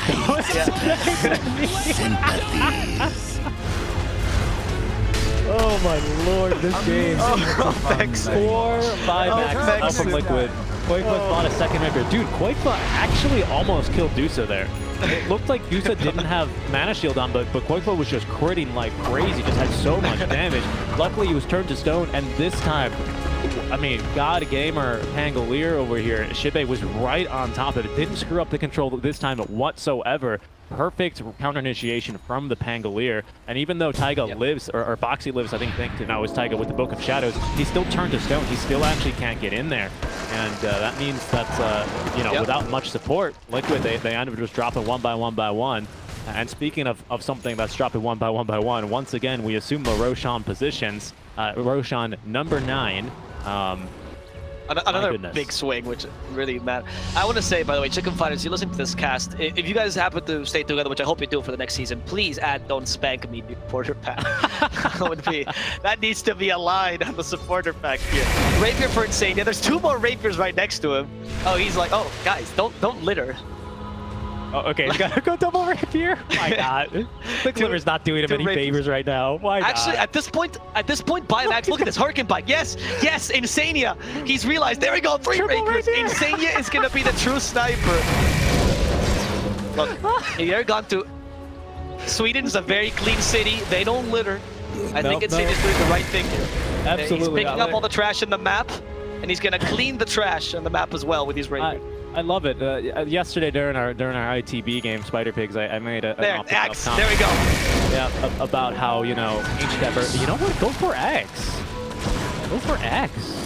Look at this chilling touch bonus. Yeah, he did it. He just got it. He just got it, dude. Dude, this is amazing. Regeneration. iNSaNiA's gonna become the true carry. Look, this is. I understand now. Liquid sees the future. This is why iNSaNiA was playing carry during ESL 1. He thought it was just a fluke. It was not. Look, now we're gonna see the power of Liquid. Let's see if it happens. There's gonna be a nice blast hitting. Charlie in the middle of the fight. They're positioning Chicken Fighters, doing well. Drow was the high ground too early. They're forcing it up Drow, and they're gonna murder miCKe. No chance for miCKe. That's a dieback. Chicken Fighters not gonna give iNSaNiA a chance to scary. Oh, iNSaNiA dealing so much damage, but he's alone. He's gonna burst it down. He does take down Charlie, but that's not gonna be enough. What? There's so many Rapiers in the same spot. 5 Rapiers concentrating within one another. Liquid just lost 3 heroes. However, they did take down the Dusa. But Chicken Fires has Supream.